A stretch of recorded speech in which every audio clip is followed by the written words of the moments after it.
All right, everybody, welcome in, welcome in. We are live. Excited to be here. I don't know why we have hockey up in the background. I don't know why that's the main display for ESPN. Let's get a picture of Dusty May up here. Axel Lendenborg, the Boosters at Michigan. I don't know who we need to thank for this title, but hey, yo, the University of Michigan. Chat, we're champs. I say we, the Michigan the Michigan fans in the chat.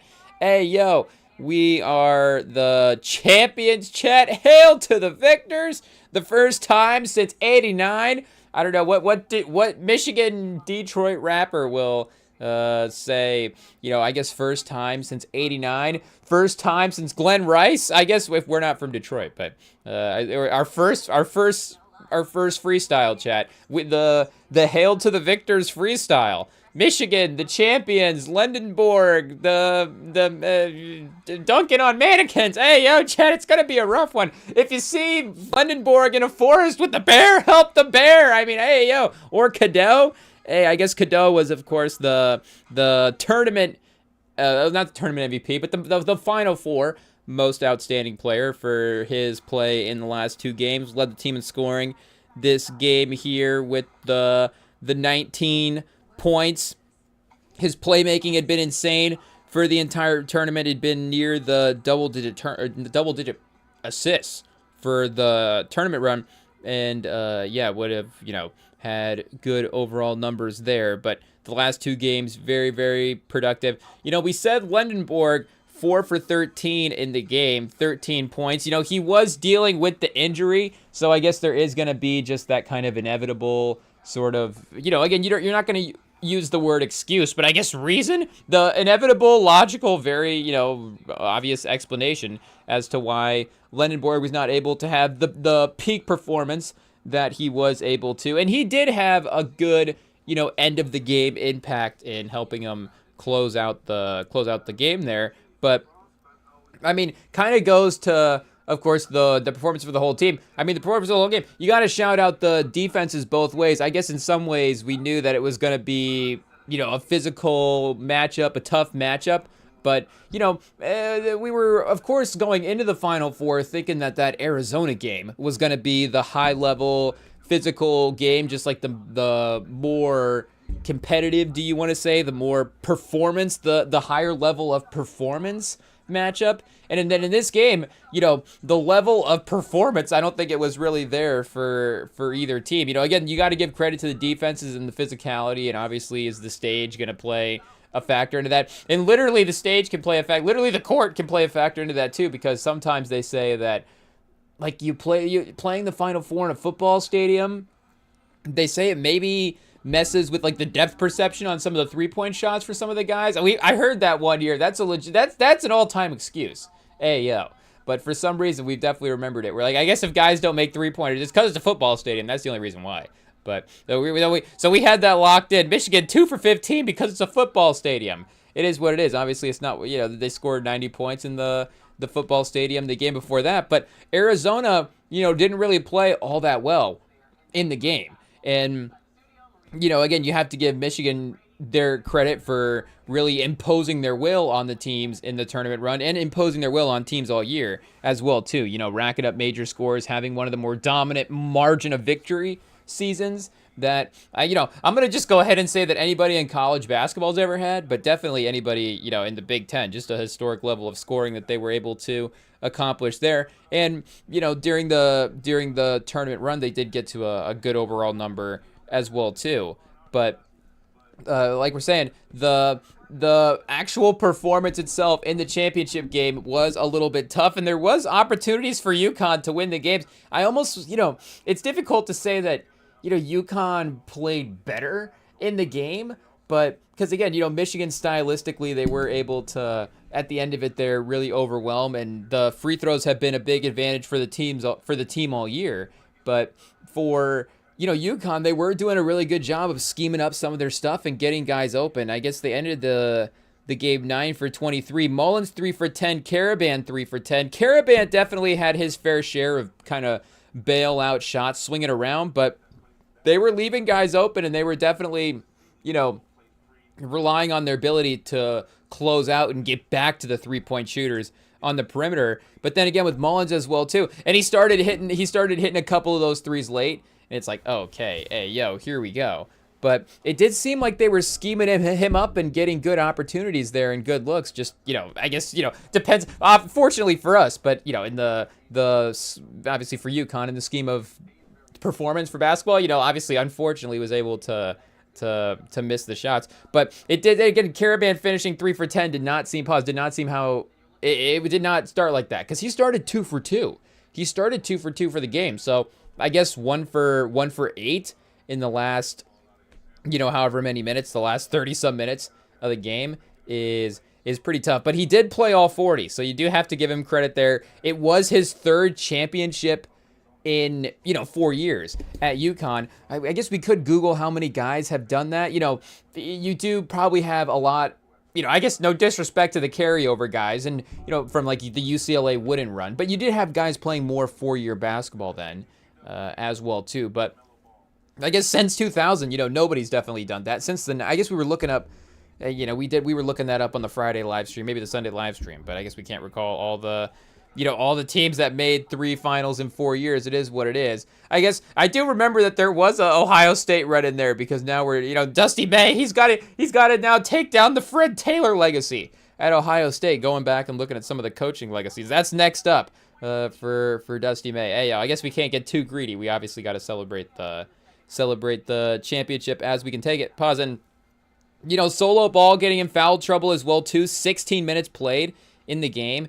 Didn't get to the free throw line. Again, during the game, was checking some of the free throw numbers because we were like, wait a second, are the refs just being totally biased to Michigan, or is there some, is this actually stylistically how the game could play out? And it was fair, the discrepancy in some ways, because UConn is, I think they were in the 300s when I checked for regular season for free throw attempts per game. I want to say they were, I guess, throw out a number, 324, but they might have been in the 320s. And I don't even know exactly how many college teams are in Division I college basketball or qualify for the sports reference ranking that they're ranking against. More than 300, obviously, but I guess for that specific, again, for where they would rank at, I'm assuming that they're, bottom percentile there. But for Michigan as well, too, they were, I think, on the other end, 17th in the nation this year in free throw attempts here. I guess we'll go, I was just looking up their team stats individually, but I guess we can probably look up their team stats here amongst the other teams in the greater landscape and kind of see where that falls. I don't know, but free throw, I guess field goal, total free throw attempts. Hey, we don't have per game here. Can we toggle to per game? Yes, sir, we can. Let's see what we get here. So just to prove that the refs weren't being biased, it was totally legit. The refs did not have the 6.5 spread. And I guess, did Michigan cover as well too? They did. Hey, yo, they won and they covered, chat. Hey, yo, you'll love to see it. I'm sure Vegas loved that. Arizona with 26 was 4th in the nation. But yeah, where is Michigan at here? In the teens, maybe the 20s, the 30s, maybe a little, I'd add 40 spots higher in my mind than they were in real life. I guess now we have to go back and look. They were definitely way higher than you got. Okay, there we go, 68. Hey, yo, definitely lower than 17, but still 23 free throw attempts per game. 25. Wait a second, where's the free throw? Oh, here we go, 23-9. So, or 22-9, sorry. Hey, yo, we got it. They're 69th in the nation. Oh, shout out. Hey, yo, the same score for the championship game. 24.9. Oh, that's 3-point attempts. Wait a second, we don't even have it right. Let's go back to the free throw attempts here and see. It's gonna be close. Oh yeah, there we go. We got it. 22-9, 24-9 was the 3-point attempts. 37% from 3 for the year. So again, a very capable 3-point team. Maybe they're, ebbs and flows for individual games in terms of what that percentage would be like. And they definitely had their looks in this one too, but they definitely needed to get to the basket. Again, they were obviously getting the fouls, but just the looks that they were getting from the perimeter weren't necessarily, again, like we're saying, the cleanest looks all the time. So needing to use that size. And it was definitely Mara early on as well too that was keeping them in the game a little bit. I guess I don't know exactly what he ended up with. Yeah, he only ended up with 8 over the course of the whole game, 4 for 7. But he did a lot. He had a couple of buckets early that did keep Michigan hanging around. That was important. And, you know, Cadeau, 5 for 11 from the field, but 8 for 9 from 3. Or 8 for 9 from the free throw line is the reason that he kind of ended up being the lead scorer there as well, too. And Johnson in the first half as well, like we're saying, was also important with the size around the basket there.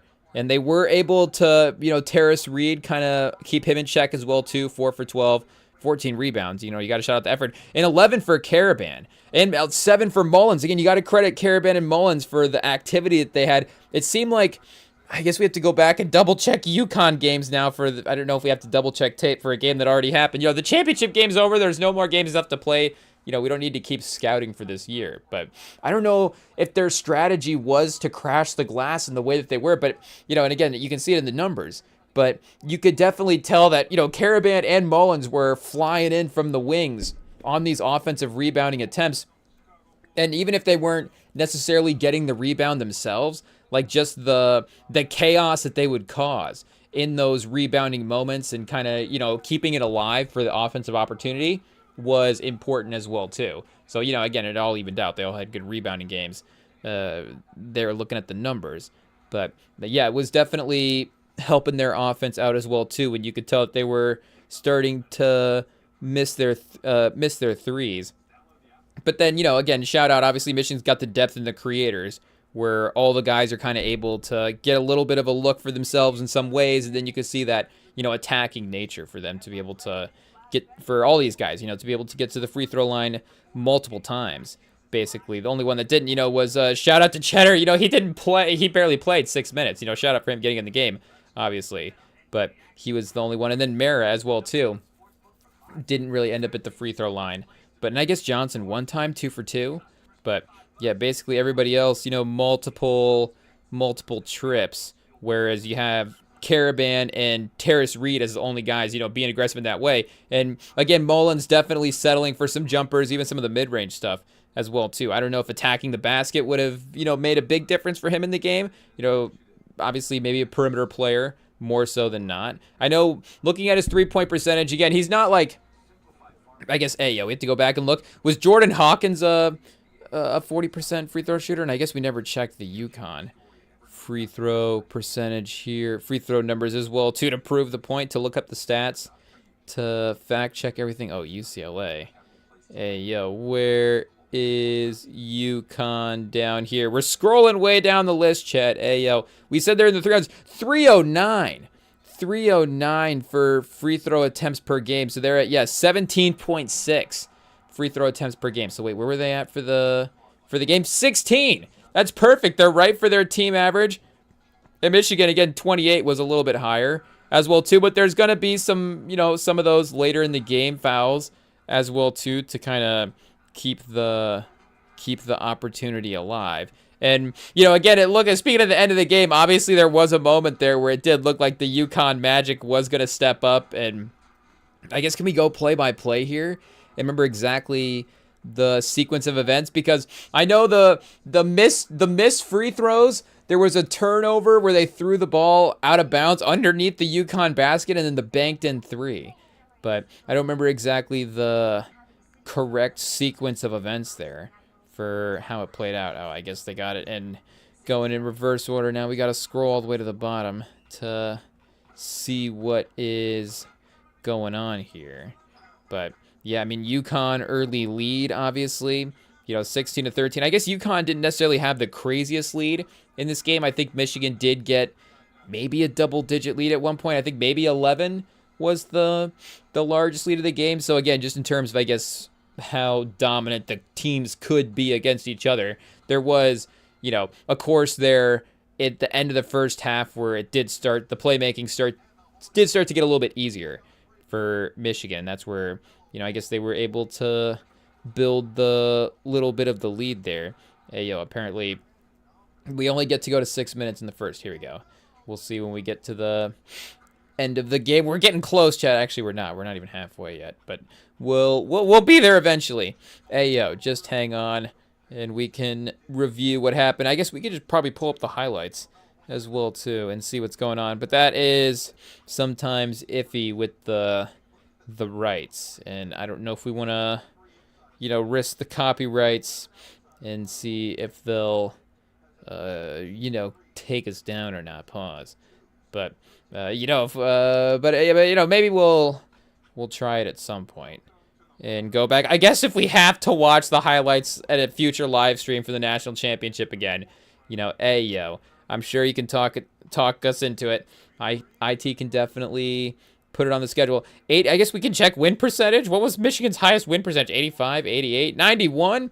It's climbing. 93 when it got to, there we go, 12, 11, 12, 45 to 53 was the biggest lead of the game at that point. And then, at least UConn was able to hang around and close the score a little bit there.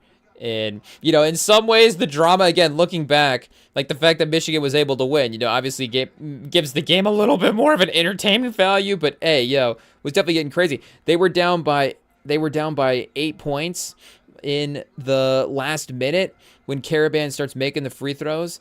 I guess they were, 58 to 66. Cadeau makes free throws, 58 to 67. Mullins misses another three. I think this was from the corner. In the first half, they were going kind of from, if you're going top of the court here, they were going kind of from the left side and curling him around, and he had a couple of threes at the top, and then I think a mid-range. They maybe tried that in the second half where he was curling around and then ended up with a mid-range jumper. But then he started off of that screen, like flaring out to the corner.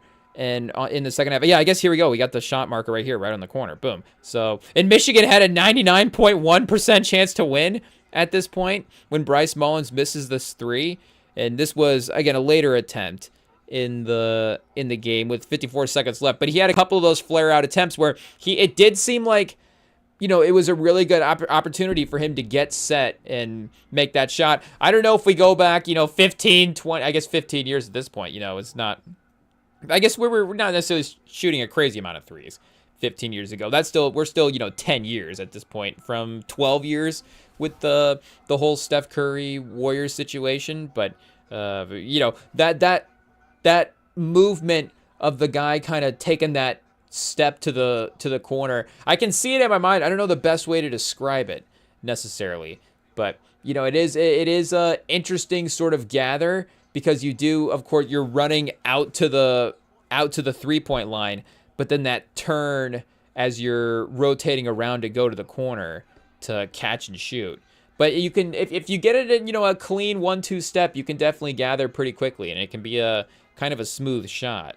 And it did seem like we're saying he did get set a couple times, but fortunately, just was not necessarily getting it to go in that game. Had an opportunity there.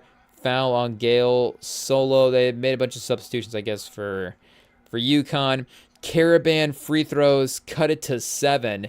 And then offensive rebound. We have to say, did he miss the free throw? But and then did they get the...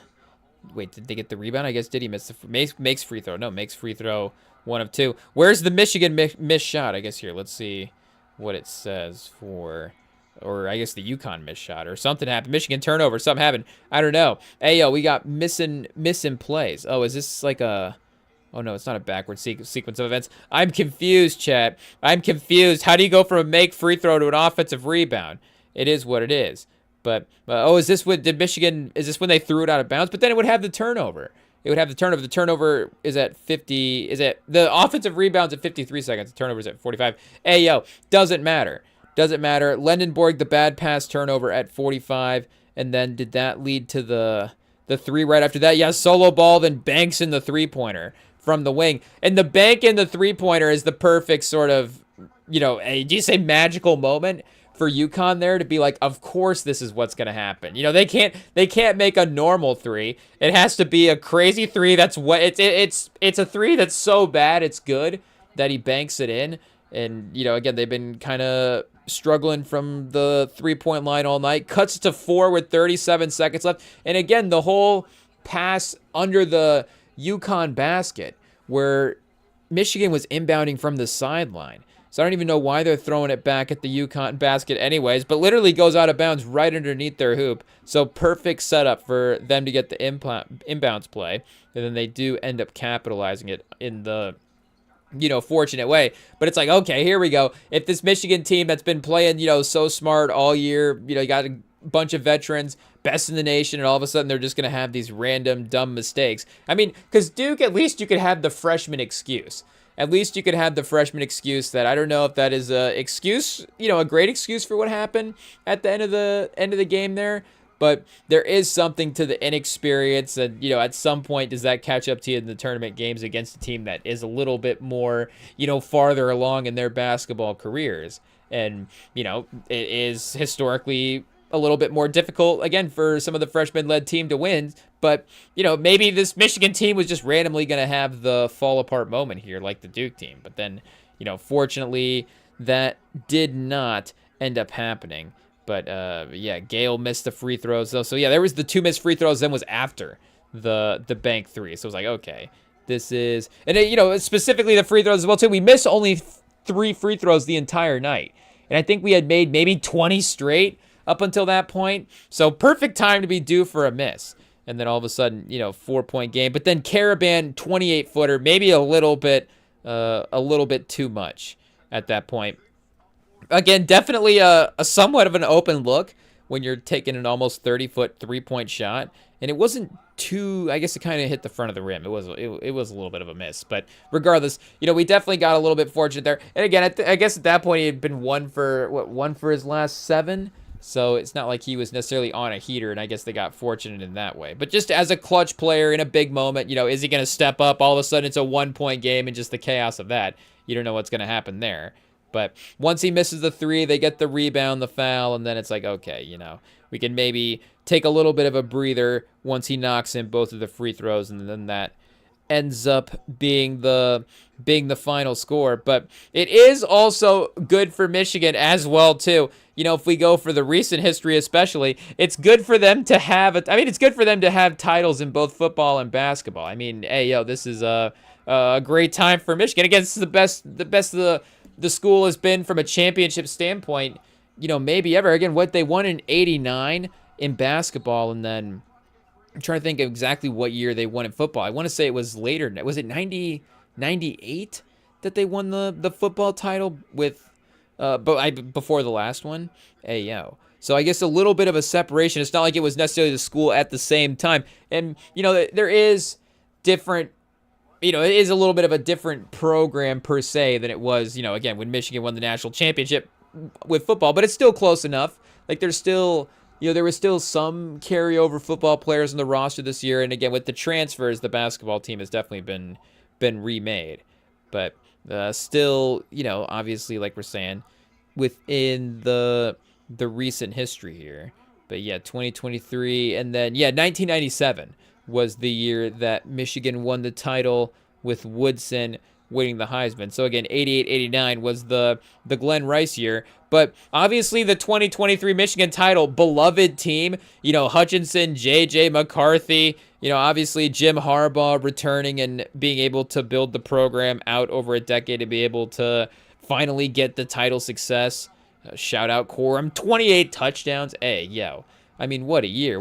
But, regardless, as great as this team was, and as much as they probably... And, definitely did they obviously legitimately won the national title. There's no doubt about that. But people like to bring up this whole Connor Stallions thing. It is what it is. People like speaking down on the Michigan title because apparently there's this whole cheating scandal around it. Like we said, fortunately, it hasn't actually resulted in anything. What Harbaugh's banned from Harbaugh and Connor Stallions are banned for a while. And Harbaugh... What he just got stay in it. It's like he's like a criminal that's got to stay in a different country. It's like a Bond villain. It's like they won't extradite him if he's in his this country. But all of a sudden, the NCAA can't get him if he's coaching the Chargers. But if he goes back to Michigan, now he can get suspended or something. I forget exactly what the rules are there for what his punishment is in the college football realm. But for again, that title does have. I'm not gonna sit here and say a Michigan title has an asterisk because again, that team. This team still is probably the best team in college football this year. And, I don't know what was I guess what Washington over Texas, like they, again, 15-0, like maybe the competition. I guess Ohio State maybe would have been the other team that you could have argued, because this would have been 4-team playoff as well too. So, that Michigan-Ohio State game then becomes, at that point, much more of a de facto playoff game if those two teams are competitive. But handled both the teams. I guess Alabama as well too. What were they like? I guess they weren't 5; they were 4 that year, because they had to have been in the playoffs. Yeah, they ended the season number 5 because of the loss. But yeah, I mean, you can't necessarily say that they weren't the best team, but the result is still gonna be viewed in that way. And I think their historic nature of it as well, like it's gonna be a little bit of a, I don't know if the 2023 Michigan's gonna be the first team that you bring up for all-time great college football teams. As unfortunate as it is, like this Indiana team, and it's definitely more, it's a credit to Michigan that they've been a better program all these years. So in terms of just, in success, some ways, that push to getting to the championship's been a little closer for Michigan than it has been for Indiana. It's just not that skyrocket success of like, whoa, all of a sudden, Gene Hackman led this team to a title, the turnaround. But, again, I think the Indiana team, just in terms of Big Ten teams recently, is probably going to be viewed, again, more favorably than this Michigan team. I don't know if it's a better team. Do we need to do a sim on the Chat GPT? Hey, 2026, 2025, 26 Indiana versus 2023 Michigan, and see who wins. I'm nervous, chat. Mendoza versus McCarthy. McCarthy versus Mendoza. Corum versus I guess who's the running back for Indiana? Hey, we can definitely control the game on the ground, but Mendoza's would he be the best quarterback that we faced all year? Do we have to go back and look? Hey, obviously, shout out Milroe, NFL quarterback. Obviously, Penix, NFL quarterback. Like, you have to give him credit. Hey, who was on Ohio State at this time? McCord. That's right. McCord, NFL quarterback. Sure. Why not? I guess, like we're saying, maybe the quarterback specifically, Dylan Raiola. Was he there in 2023 for Nebraska, or did he go in 2024? I guess Heinrich Herberg was the quarterback, but Chuba Purdy as well too. Shout out Chuba Purdy for 2023 Nebraska. I feel like he had kind of a decent two touchdowns and 3 picks. But did he win some games? I don't know. Shout out. Maybe we're just pro Purdy on this pod. It is what it is. But, a title, we want a title that the nation can celebrate for Michigan. I mean, nobody's going to celebrate the other titles. I mean, again, Indiana is the rare case where teams would actually, like other schools would actually celebrate that title. Other fan bases would be like, yeah, that's cool. I guess that Indiana was able to elevate that way. But I don't know, by the end of it, they're a championship team. By the end of the run, obviously, this next year, Signetti's already moving into that villain role where he's, the hunted and not the hunter. I guess, in some ways, he's still the hunter. Obviously, Signetti is not going to, and Saban as well, too. Like, those guys obviously are able to balance both being the, the guy that everybody's trying to, the standard setter that everybody's trying to get to, but then also, like, still kind of raising the bar themselves as well, too. I'm sure Signetti's going to do, a great job of that. But, again, like, I guess, like Georgia, it's fine. I guess they hadn't won a title in a while, but they're still in that Michigan realm of being, competitive enough every year that there are those rivalries in the conference themselves. And, they're not like endearing to other teams in the nation. I guess I see, Travis Hunter's name listed here on the Heisman Trophy list. If Colorado obviously was able to win like a national title with Deion would be one of the few guys that would have that like national, I think everybody, I guess, we assume everybody would love the Deion title. I think at this point, everybody would love the Deion title because he would have paid his dues with like a couple of rough seasons. And it would be clear that he's like really built the program if he's able to turn it into a national title contender. And I guess, how many years, obviously, maybe we need to check the Deion news to get a coaching update there. But yeah, I mean, what LSU, Clemson, Ohio, Florida State, Florida, Texas, like what's the team? What's the team? 1997 Michigan, is that, the beloved team that won the national title in the eyes of the nation? Again, this Indiana team might literally be the first one. And it's just like, well, I guess you've been so, so bad all these years that it's fine. I guess it's not fine, but again, literally nobody has any animosity toward the program because they haven't won a title. They haven't been competitive in so long. So again, it's a great, obviously we're not speaking down on the Cignetti and the future of the program, but you have to be honest about what the record of the football program was before this. And again, it just wasn't great. It just wasn't great. It is what it is. I guess for college basketball specifically, you do the March Madness is built around those Cinderella runs. So maybe, the pre-Hurley UConn, the problem with Hurley is he's got UConn being too good in the regular season. Kemba Walker, Shabazz Napier, they were kind of sleeper teams. I guess they were, Kemba Walker, they ended up winning their conference tournament. So, they ended up being a good team. But 3 seed in the West, again, maybe I don't want to say how bad this team was, but, Kemba obviously carried this team in a way that they were able to win they needed him to win the title. It is what it is. But, I'm sure that, again, it's still a decent team. You got Jeremy Lamb on that team. I know the NBA career regardless, but, and a freshman Shabazz Napier, but, Jeremy Lamb's still like a legitimate NBA player. It's fine.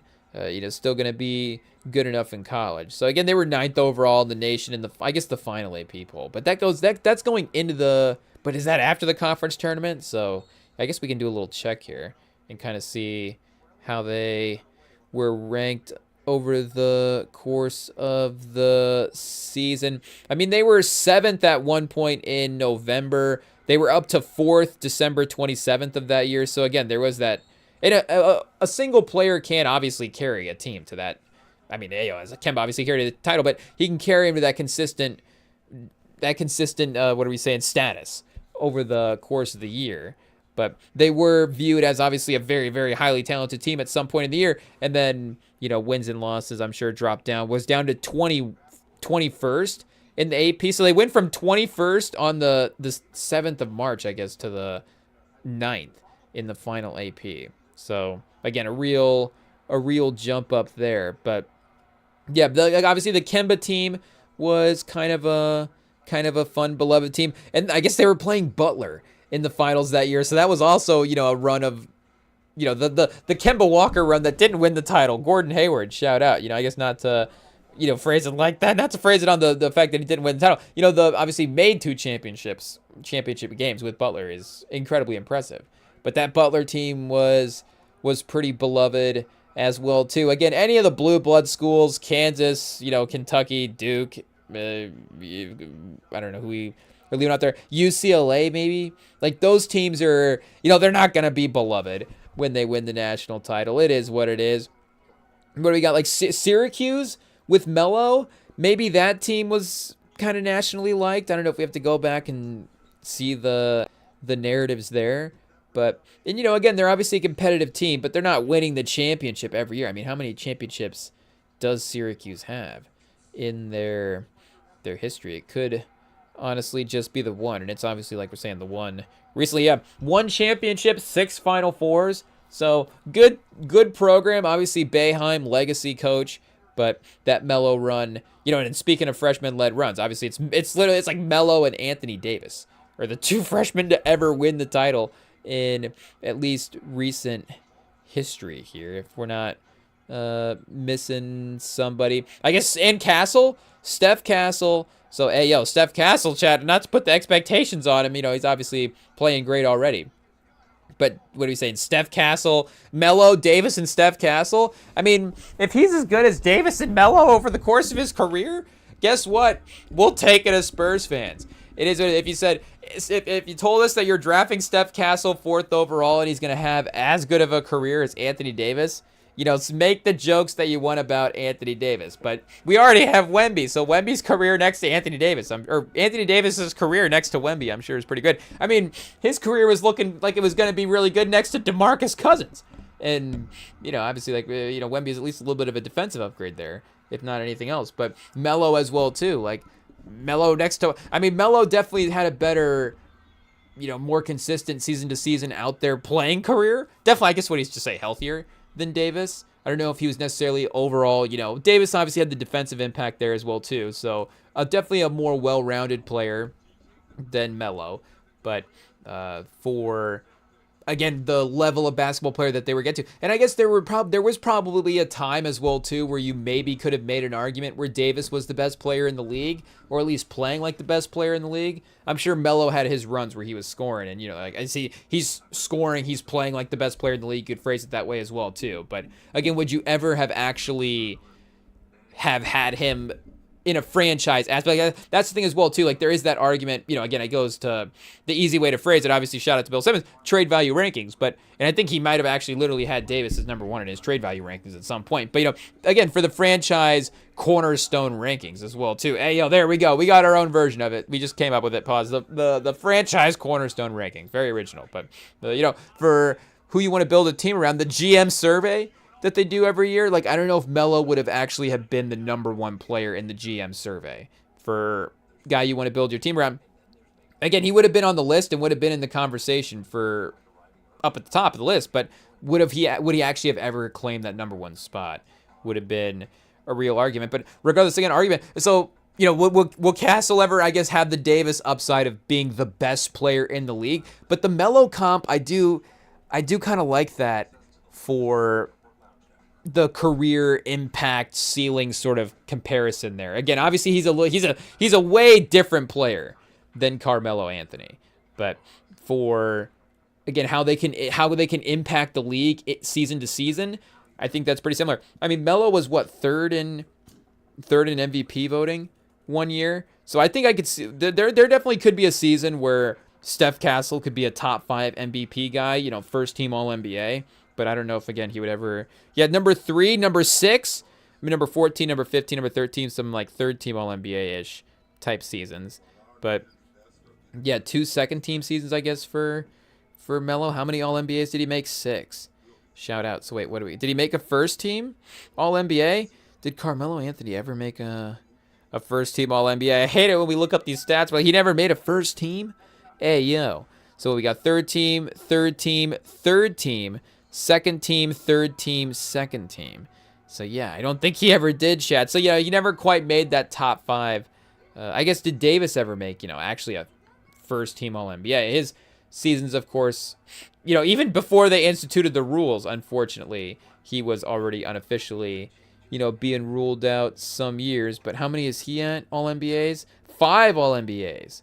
For Anthony Davis. I mean, already on the NBA 75th anniversary team. So, obviously a Hall of Famer anyways, but regardless, he had a 5th, a 9th, a 3rd, and a 6th in first team or in MVP votings. And yeah, was first team All NBA, I guess 3 times on the Pelicans. I guess once on the Lakers in 1920, 62 games played. Oh, chat, that's close.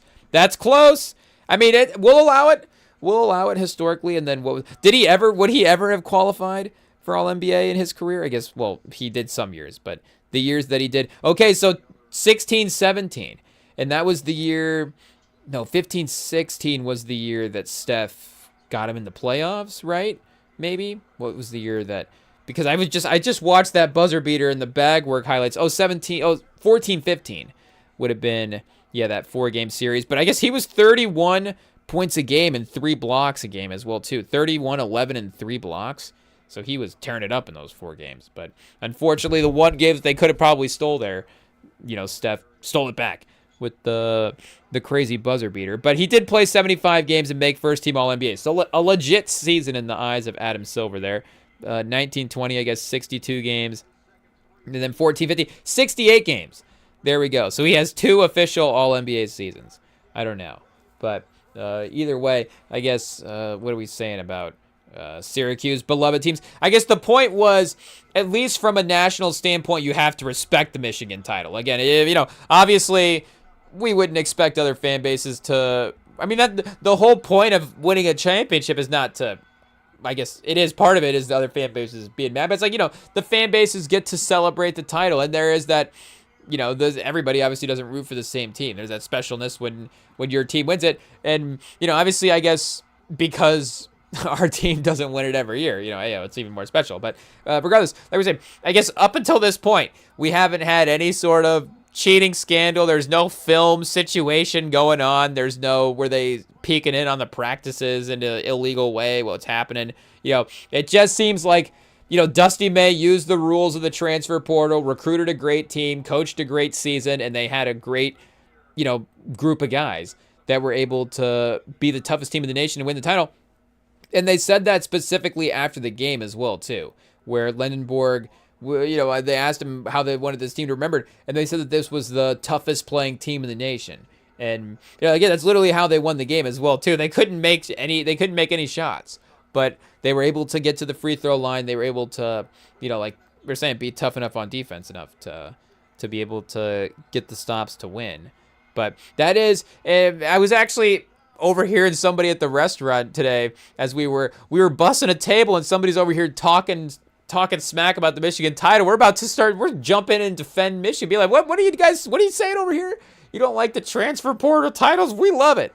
Hey, it seems like a great move for college football to be allowing these transfers to, be able to go whatever school they want. But you think that, how do you as a fan have the same sort of connection to a team that is quote unquote like thrown together in a season versus, the old school sort of runs? Because if we were talking about like our favorite players of all time for Michigan, again, specifically the ones that we would have watched as well. I mean, we got to give credit to Glenn Rice and Jalen Rose and Chris Webber and, all the great Michigan players that were before our time. But again, if we were just specifically talking about the players that we watched, Mo Wagner would actually be like way up at the top of the list for our favorite Michigan basketball players ever. I mean, that and Tim Hardaway Jr. as well too. Hey, shout out. We love Tim Hardaway Jr. But again, Mo Wagner for the progression that we saw him make over the course of his career, getting to the school as a young,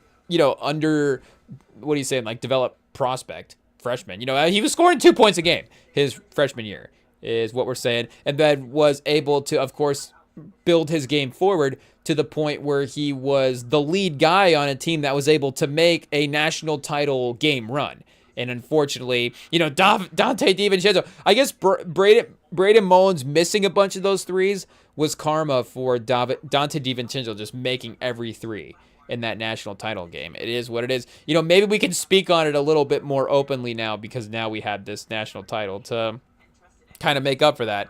But, again, that that run that he had for Michigan for the career is just a special thing. And it's still very, very possible as well, too. If McKinney is here for a couple of years, obviously he'll be endeared to the Michigan fan base. I mean, already is for being a part of this title run.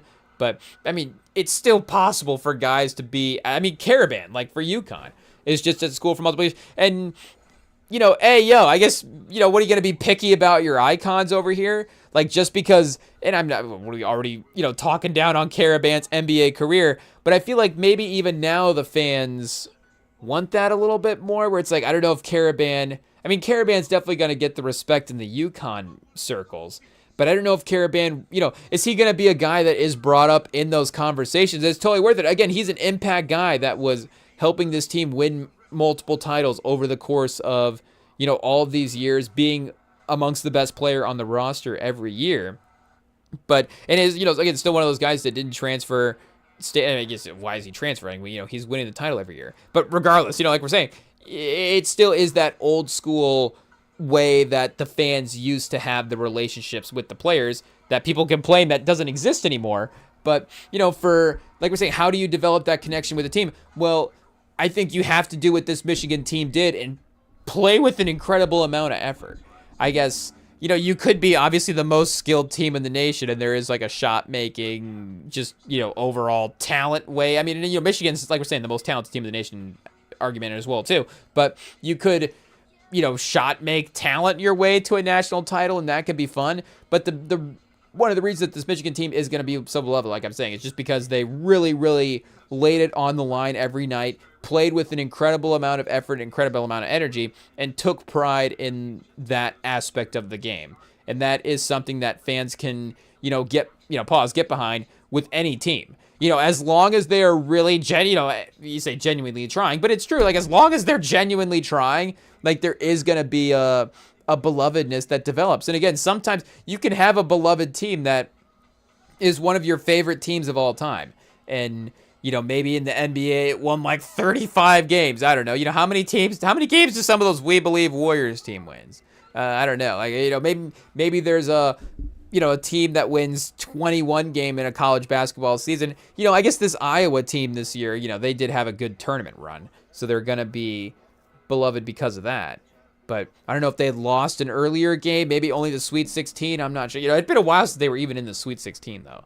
So, any tournament wins for them was going to be good. But you just start, as long as you really are genuinely, trying your best to some degree, there is just going to be that respect from the fan base that you are going to earn. And like I was saying, obviously this Michigan team had the talent to match with that effort to be able to be one of the best teams in the nation. But I really did like the fact that they mentioned that as one of the first things that, again, they took pride in as a team was the energy and the effort and the toughness that they played with. Because this is why, one of the, obviously outside of them winning a national title, but why they're going to be a beloved team is because of that reason. And, like there is like legitimate, and like these guys are going to be around as well too. Like Lendenborg's going to be around. Like I know for Michigan fans, there is just that transfer season for him having the impact. And, it was a great season as well too. We're never going to forget it. Hey, yo. But he's going to be around in the NBA. He'll still be fine. We'll have fun rooting for him. And, maybe he'll even go to the Spurs. And then we can, I guess, just personally, keep cheering for him that way as well too. But yeah, this is, again, all this is great to have the championships in both the football and the basketball in the last couple of years there. Get those locked in that we saw those is definitely, very, very, very thankful for that. We're a blessed fan, chat. We're a blessed fan. It is what it is. We've got Wemby right now. I know he's got like a rib contusion and, we need him to play 20 more minutes in one of these 3 next games to get on an all-NBA team. But we can't complain about where we're set up right now for, the future of the team in terms of competing for titles. And Michigan's got kind of a Wemby factor as well, too, in Dusty May. I really, really think so. And North Carolina was a team, at least in this coaching cycle, that, on one of the were we ranking that, or did I just look that up on my own? I forget. But I was looking up some coaches best program ranked, just trying to, figure out exactly what the order would be. Where is Michigan ranked in the best college basketball programs? Obviously, sort of the rich tradition of some of the blue blood programs does, outweigh any program in college basketball. The tradition of Duke and North Carolina would be one of them. Kansas, Kentucky, UCLA because of Wooden and some of the past guys. Like there would be, obviously at least 6 or 7 schools that would be above Michigan from a basketball legacy standpoint. But after that, like UConn has more titles than Michigan, sure, like overall as a program. You have to give them credit for that. Calhoun, Kevin Ollie, again with Dan Hurley, like they've had really great coaches, really successful teams. But I don't know if you could necessarily sit here and say that it's objectively a better job. Like there might be, again, if you're the coach of UConn, especially after Dan Hurley now, there might be some extra legacy weight associated with the UConn and just sort of the ooh and ah of the college basketball fan base. But, again, for it being a better job, do you have better resources at UConn than you do at Michigan? I mean, shout out. Obviously, Michigan's one of the better set up NIL programs out there. And, it's I'm sure no coincidence as well, too, that once the NIL era has started, that, again, Michigan has collected a couple championships here and become a little bit of a powerhouse. But for having, again, the coach that we do and that factor that we could have a real program builder in college basketball is, it is literally like having a franchise player in these professional sports. And if you look at all of the great players in college basketball history, I mean, it might not be an exact 1-for-1 for all of them, but most of all of the great college basketball players have in some ways even a better coach or a legacy coach as well too. Like we're saying for Duke, obviously almost every player that has ever played for Duke in terms of a college basketball legacy is going to be outweighed by, Coach K. You don't really have the ability in college to, do like a Brady Belichick sort of thing. Obviously you can have a great, pause 4 years and I guess like a Leitner is about as close as you could probably get for great college basketball careers that maybe if we were ranking them, would you rank Leitner's college basketball career over Coach K's coaching career? I mean, you still probably wouldn't. So everybody's just going to be in that shadow. But again, that is just by de facto of the careers, but that's just the way it has to be. And because of that, again, your coach has to be your program. So Coach K is the program at Duke. Again, a school like North Carolina, some other schools have had multiple coaches that, again, there may be more so programs than just Coach K. I mean, Coach K coached for so long that he, coached with all these multiple coaches as well too. But, like even Jordan has Dean Smith. Like Dean Smith is a more legacy college basketball icon in some ways than Jordan. And, the other players that followed have, it's a bold statement, obviously, but still, Dean Smith is one of the great college basketball coaches of all time. Roy Williams after that, all the great players in some ways are going to be in his shadow. Bill Self, a great coach over at Kansas. Like we're saying, John Wooden, you literally have Kareem and Bill Walton, maybe the two most dominant college basketball players ever. Just literally winning the title every year that they're in college basketball. And John Wooden's just John Wooden's the greatest college basketball figure ever, arguably. So they're going to be in that shadow as well, too. So your coach, obviously, like we're saying, has to be the program. And Dusty May might be the number one coach right now in college basketball. Again, obviously not, because Dan Hurley has 2 titles, so you just have to give him his respect there. He's in like sort of the Kirby Smart, I guess. Do you have is Signetti's 1 title outweigh, Peyton Pritchard for 3? We haven't even mentioned Celtics Hornets in the background yet at this point. But and we have the performance view on, so they've got like some graphics going that are distracting right now as well too. They had like a trail effect on the Peyton Pritchard 3 that was hypnotizing there for a second. It is what it is. But like we're saying, is Signetti's title outweigh Kirby Smart's 2 titles in Georgia and Dabo Swinney's 2 titles at Clemson? Is he a higher legacy coach right now all time than both those guys? He genuinely might be. I think he wins on the aura points. So that definitely helps. I don't know if Dusty May quite has the, what are we going to say, right after he won the title, that he doesn't have the aura of Signetti? I mean, Signetti's right up there with any coach, in sports right now. It is what it is. Obviously, he's a quote machine. But in terms of impact, Dusty May in 2 seasons literally has done the same thing, has turned this team into a national title contender and won the title for his new program. And I guess, you did have Signetti. Did he make the playoffs with James Madison? So that's kind of like Dusty May making the Final Four with Florida Atlantic. It is a little bit similar there. But, we would not trade Michigan, and again, obviously we just won the title, but we would not trade Dusty May for Dan Hurley. And that is probably the only coach that going into the tournament that you could have argued is a better coach in college basketball right now. They were saying going into the Bill Self era the last couple of years, like he won a national title recently. We can't just totally write him off the list, but it's not been the most consistent, top 5 team in the nation the last handful of years, maybe the way it has been in the past. Obviously, we didn't mention Jay Wright. Obviously, with Jay Wright, and we mentioned Boeheim earlier as well, too, like those guys moving on, North Carolina. Hubert Davis, again, they moved on from Hubert Davis at North Carolina with him at least making the title there that 1 year at North Carolina. It was like, okay, is he going to be the next legacy guy? And Shire has done a great job of recruiting and keeping sort of the legacy of the Duke school, and having those star player names. He's definitely kept that the number 1 program in that way. But, you can see if there would be over the next couple of years, questions about obviously the results of the tournament here, if they start to trend a certain direction. So it literally is incredible. And I hate to sit here and jinx it, but, we have to be honest about where we sit right now as a sports fan, that we have Dusty May as a head coach in college basketball and Wemby as our favorite, our favorite team's best player in the NBA.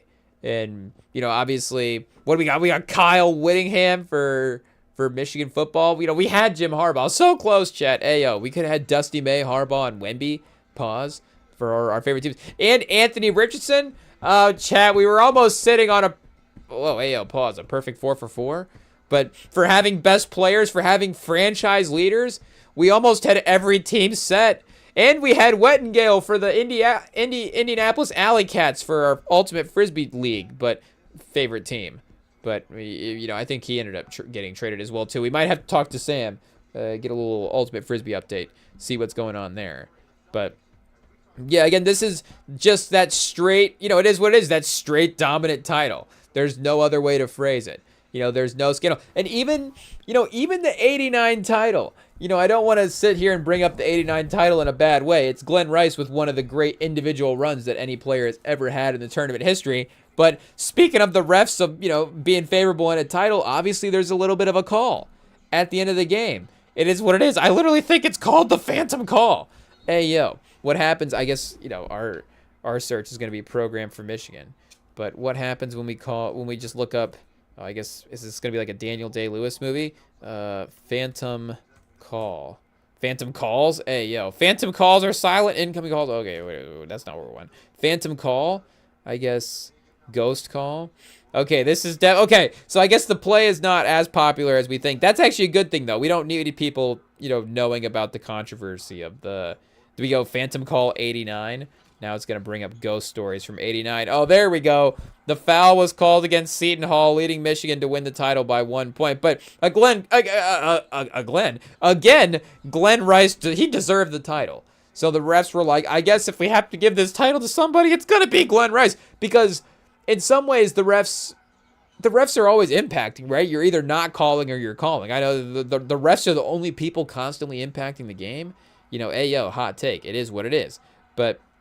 in a final play minute, if you make a no call, in some ways you're awarding the defense. You're giving the defense the title. So they just chose to give Glenn Rice the title. And I think it's absolutely the right move because, again, it's an historic run. And he went on to have a great NBA career, proved it was absolutely the right thing. But again, there was no phantom call in this title run. There was no Connor Stallions. There was nothing like that for people to point to and be like, hey, there's a reason why this result should not have happened. It's, no, actually, you look at this team, they won every game in the regular season by 40. They scored 90 points in every game in the tournament, and they, almost got a little iffy at the end there, but they stuck it out, and they won the tournament game. It makes a ton of sense.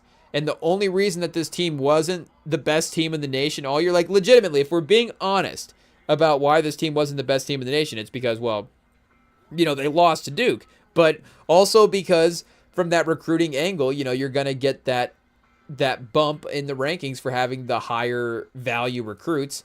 And Michigan does have their great recruits in their own right. But again, the transfer portal is going to be viewed a little bit differently, I think, in the rankings. Like Duke with 5-star prospects, if Duke, has 5-star prospects and Michigan has the top 5 transfers, like the Duke team is just going to be ranked higher because of the expectations of what the next up generation guys should be performing at there. But regardless, again, outside of the recruiting rankings and the fact that Cam Boozer was so good that he was able to win a neutral court game against the best team in the nation, I mean, if anything, it continues to go to Cam Boozer's obviously case for the #1 pick in the draft, is that he's able to win that game against Michigan there. And Michigan just genuinely played way better as a team in the tournament than they did in that game as well too. So maybe there is that's the Indiana. I guess Indiana took OKC to 7 in the finals last year, but that's the team winning the game 1 in the series, and then maybe Michigan goes on to win the series in 5 or 6, and it's not necessarily as sketchy as that first game. But regardless, obviously that is still in a 1-game result scenario all that you need to happen. But regardless, like we're saying, it is just great for them to just be confidently the best team in the nation, and for it to land with a title, for it to land with a victory like this as well too. So shout out. And I mean, Michigan has had years as well too where, again, that Trey Burke, Tim Hardaway Jr. Stauskas team is arguably, at least in our lifetimes, the one time that you could say that we probably had the best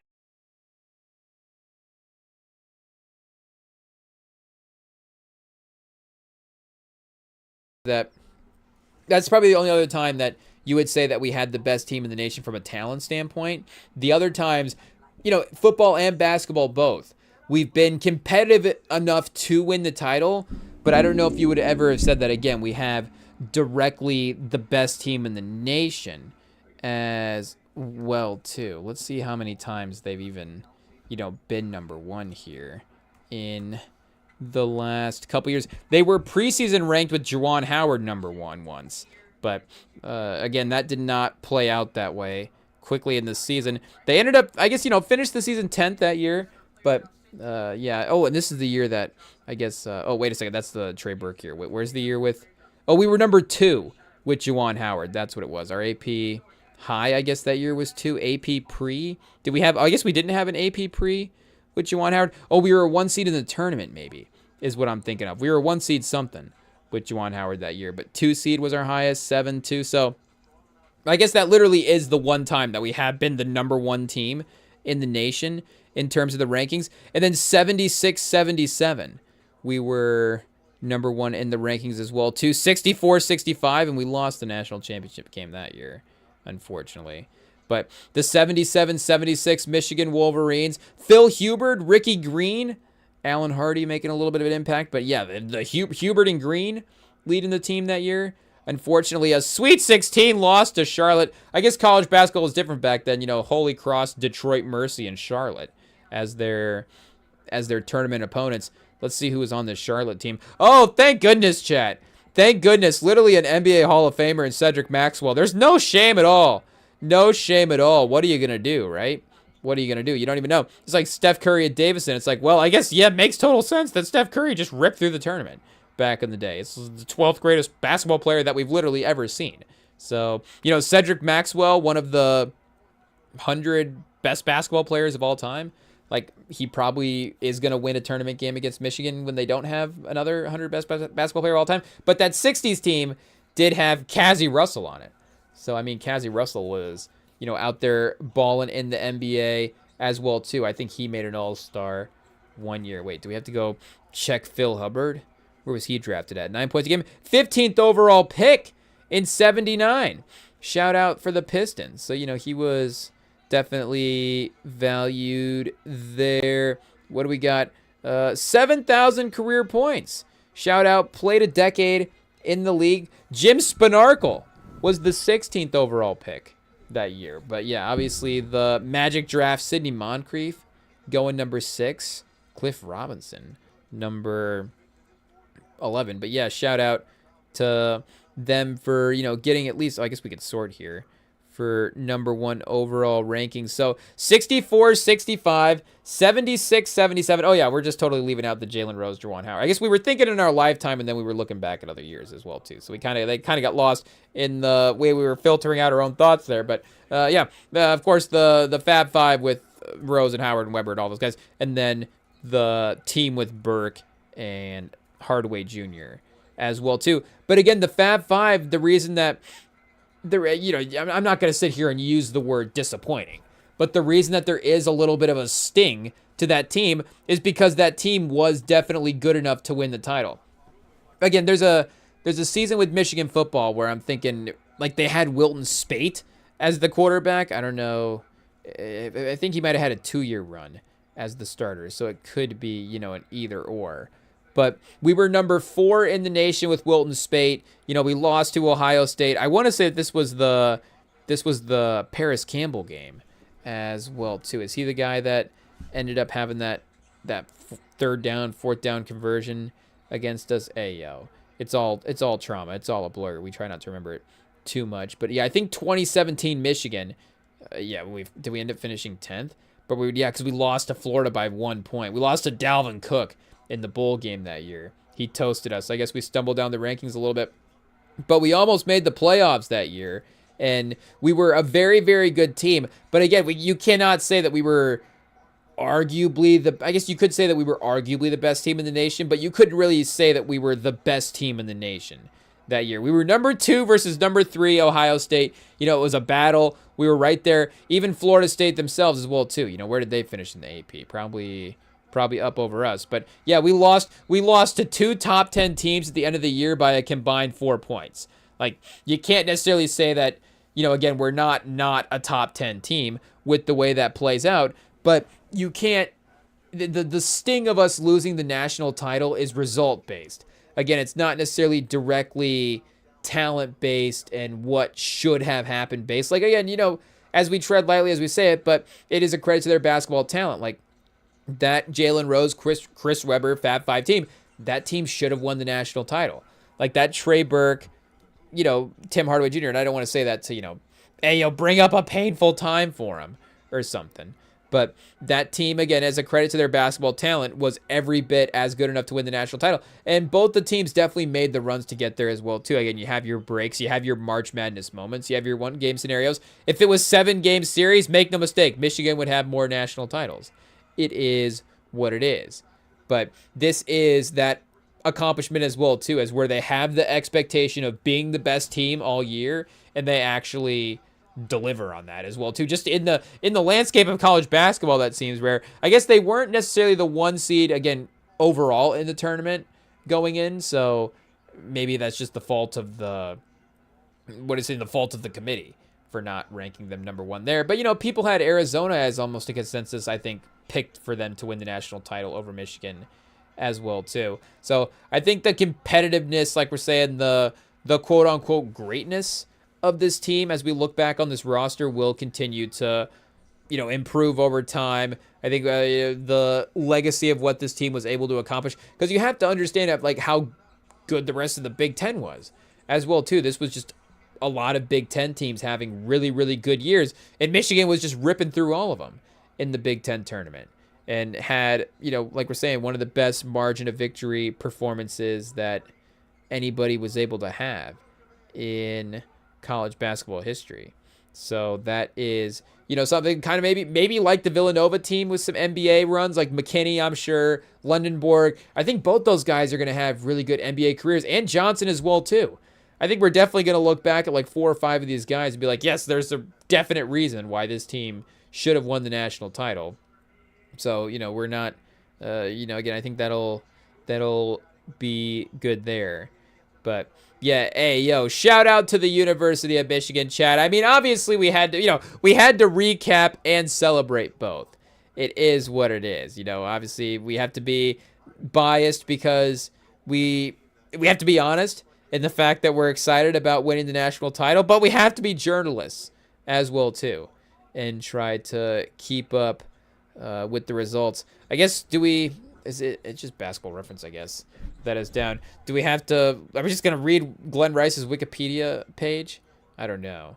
I guess if we don't have his stats, it is what it is. But this Michigan team in general did, I think, offensively score more points per game in this tournament than that Michigan team did with Glenn Rice. And it was one of the better offensive runs that a team has had as well, too. I think 90s UNLV might be the number 1 offensive tournament performance that any team has had. But that 88, 89 Michigan team is right up there as well, too. Oh, Chad, it's painful to go back and see. It is what it is. And it is still like, Trey Burke, Tim, I would still take this roster in this game against that Louisville team. It is what it is. Maybe, I don't know, can we trade Mitch McGarry? But he was still talented back in the day. Michigan fans loved him. It is what it is. We tread lightly there. But, even Glenn Robinson, we haven't even mentioned. The Big Three, shout out. And Stauskas, wasn't necessarily part of that, like, recruiting class sort of hype. Because, you have Robinson as a top 20 recruit. And then, Burke and Hardaway obviously already around at that point. But, Stauskas was able to develop his own legacy there at the university as well, too. I was going to say, was he player of the year? He was Big Ten player of the year in 13-14. What were his numbers again that year? I mean, Sauce Castillo, the Kings took him, 8th overall in the top 10. Shout out Sauce Castillo, 44% from 3, 17% or 17 points a game from points per game that year, I guess, just for scoring. And they, made it to the Elite 8 against Kentucky and lost. That was another brutal one, chat. Another brutal one. It is what it is. Robinson, Levert on the team. Derek Walton Jr. joining the run. What a great run of guards, chat. Hey, Derek Walton Jr., Xavier Simpson. Again, obviously, the tenure does help, if you don't accomplish a championship run, if this Michigan team was just transfers and had a great competitive year, lost in the Big Ten championship game, and then like lost in the Elite Eight. Again,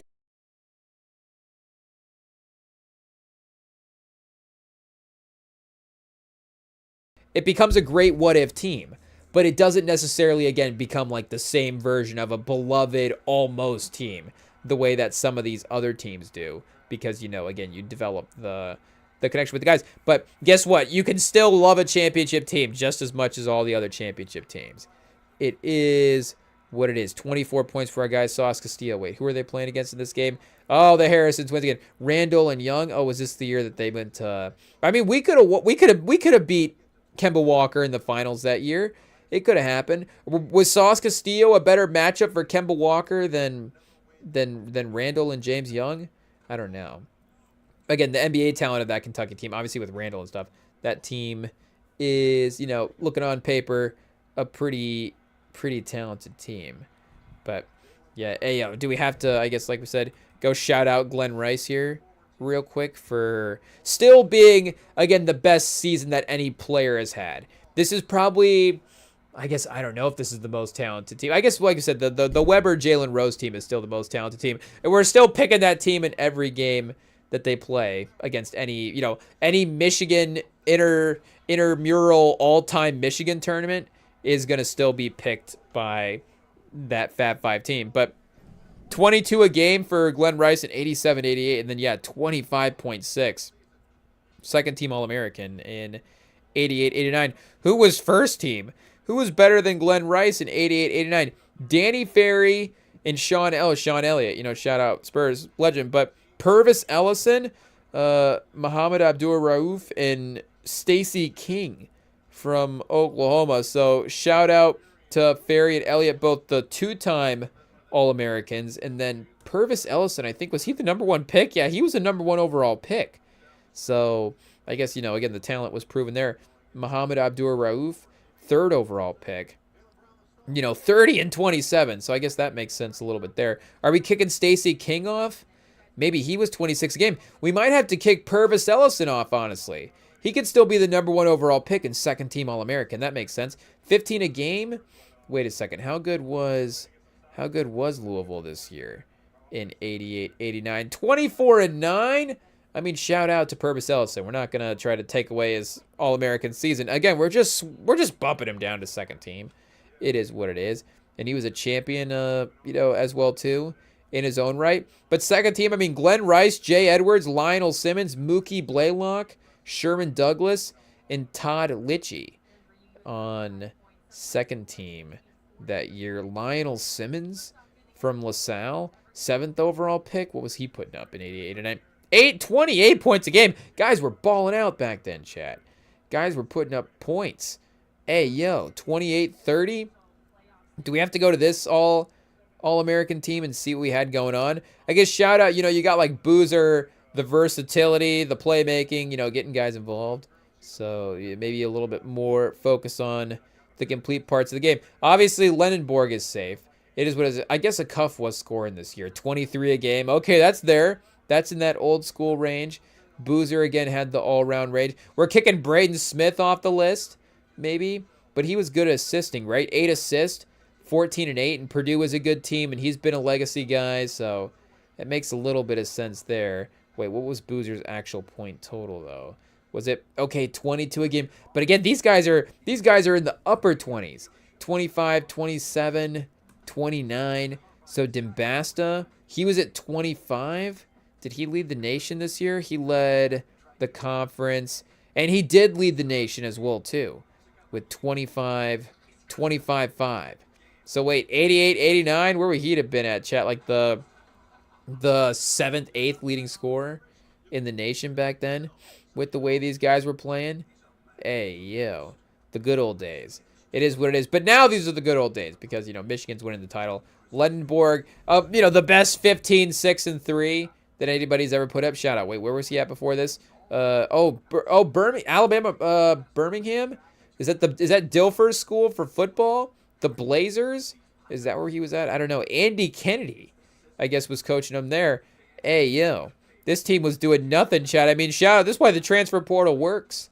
They didn't even make the tournament. It is what it is. I mean, maybe just a little underrated. I guess you got to win your conference and stuff. But he was balling out, leading the conferences and stuff in rebounds, 17 and 11 at UAB as a senior, and then, able to make his case for best player in the nation, obviously, with leading Michigan this year. So, hey, it is what it is. We'll celebrate Michigan's title for, who knows how long. Maybe not that long, because I think with about 4 minutes left in the game, I was double checking who was going to be on the roster next year. I was like, wait a second, so McKinney's going to be back. Who's going to be back? We're going to have all these guys. We're going to have a couple guys returning. Can Mara return?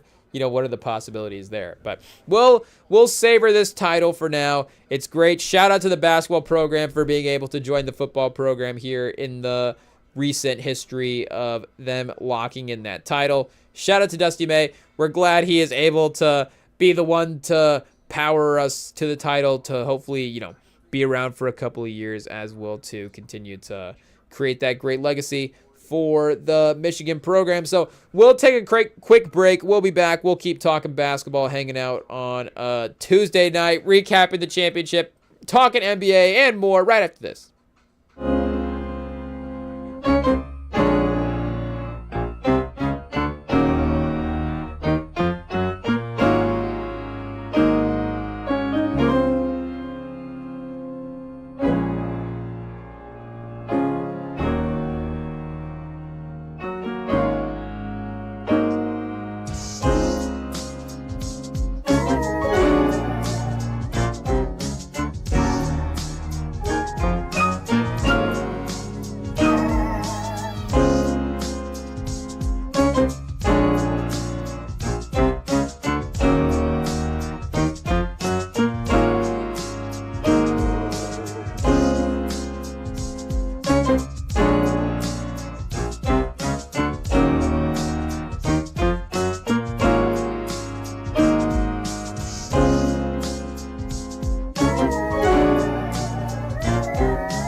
All right, chat, we are here. Of course, the entire time we've been, celebrating the Michigan title. We have had NBA on in the background. We still do have NBA on in the background, so we have the night to continue to go through here. Pause. But, hey, does IT said we had to Google Mike Vrabel real quick? Apparently there's some breaking news for the day. Let's see what is going on here, chat. Oh, denies.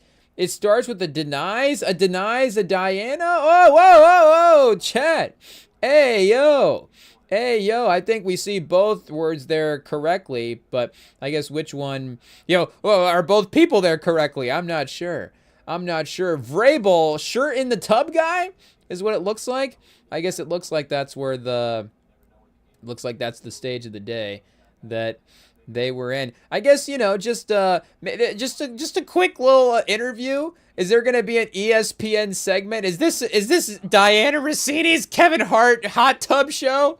Hey, yo, I guess shout out. Do we need to rank ChatGPT rank NFL coaches most likely to wear their shirts in the pool? Obviously, Bill Belichick is number one. Bill Belichick, if he was currently coaching, I guess still coaching at North Carolina. And we were talking about North Carolina for Dusty May there. They did end up going Mike Vrabel. Hey, maybe Mike Vrabel will be at North Carolina next. But they ended up going Mike Malone for basketball, college basketball.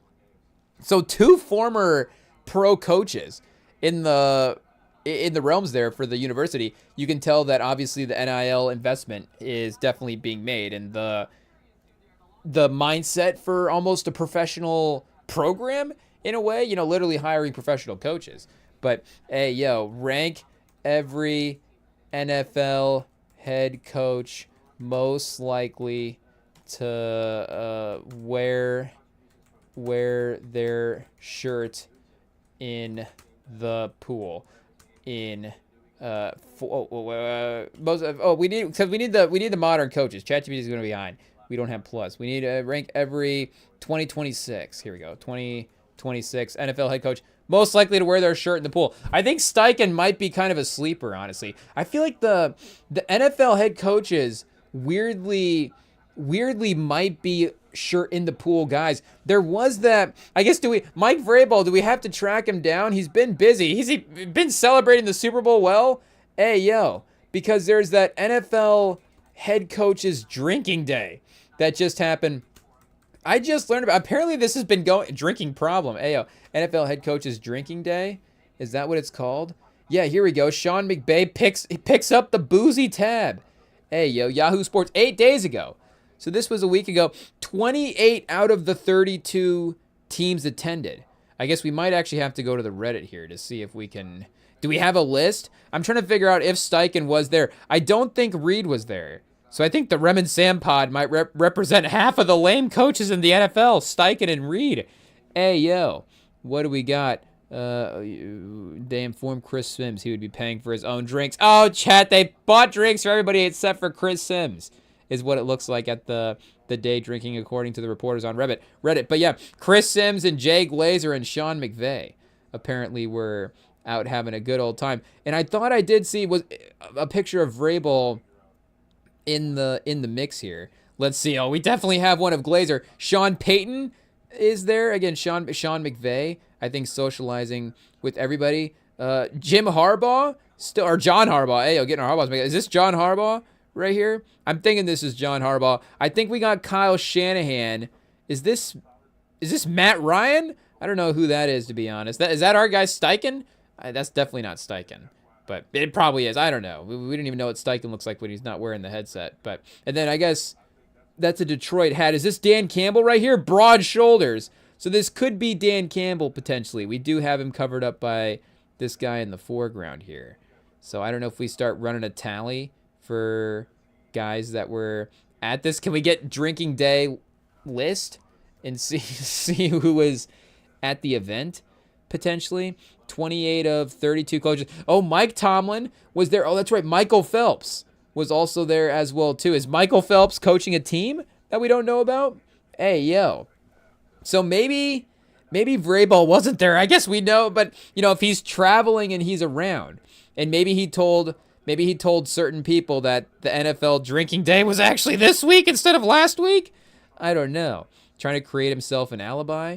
But yeah, I think weirdly, again, like NFL head coaches might be shirt in the pool crew. Dan Campbell he's 32 for 32 for not.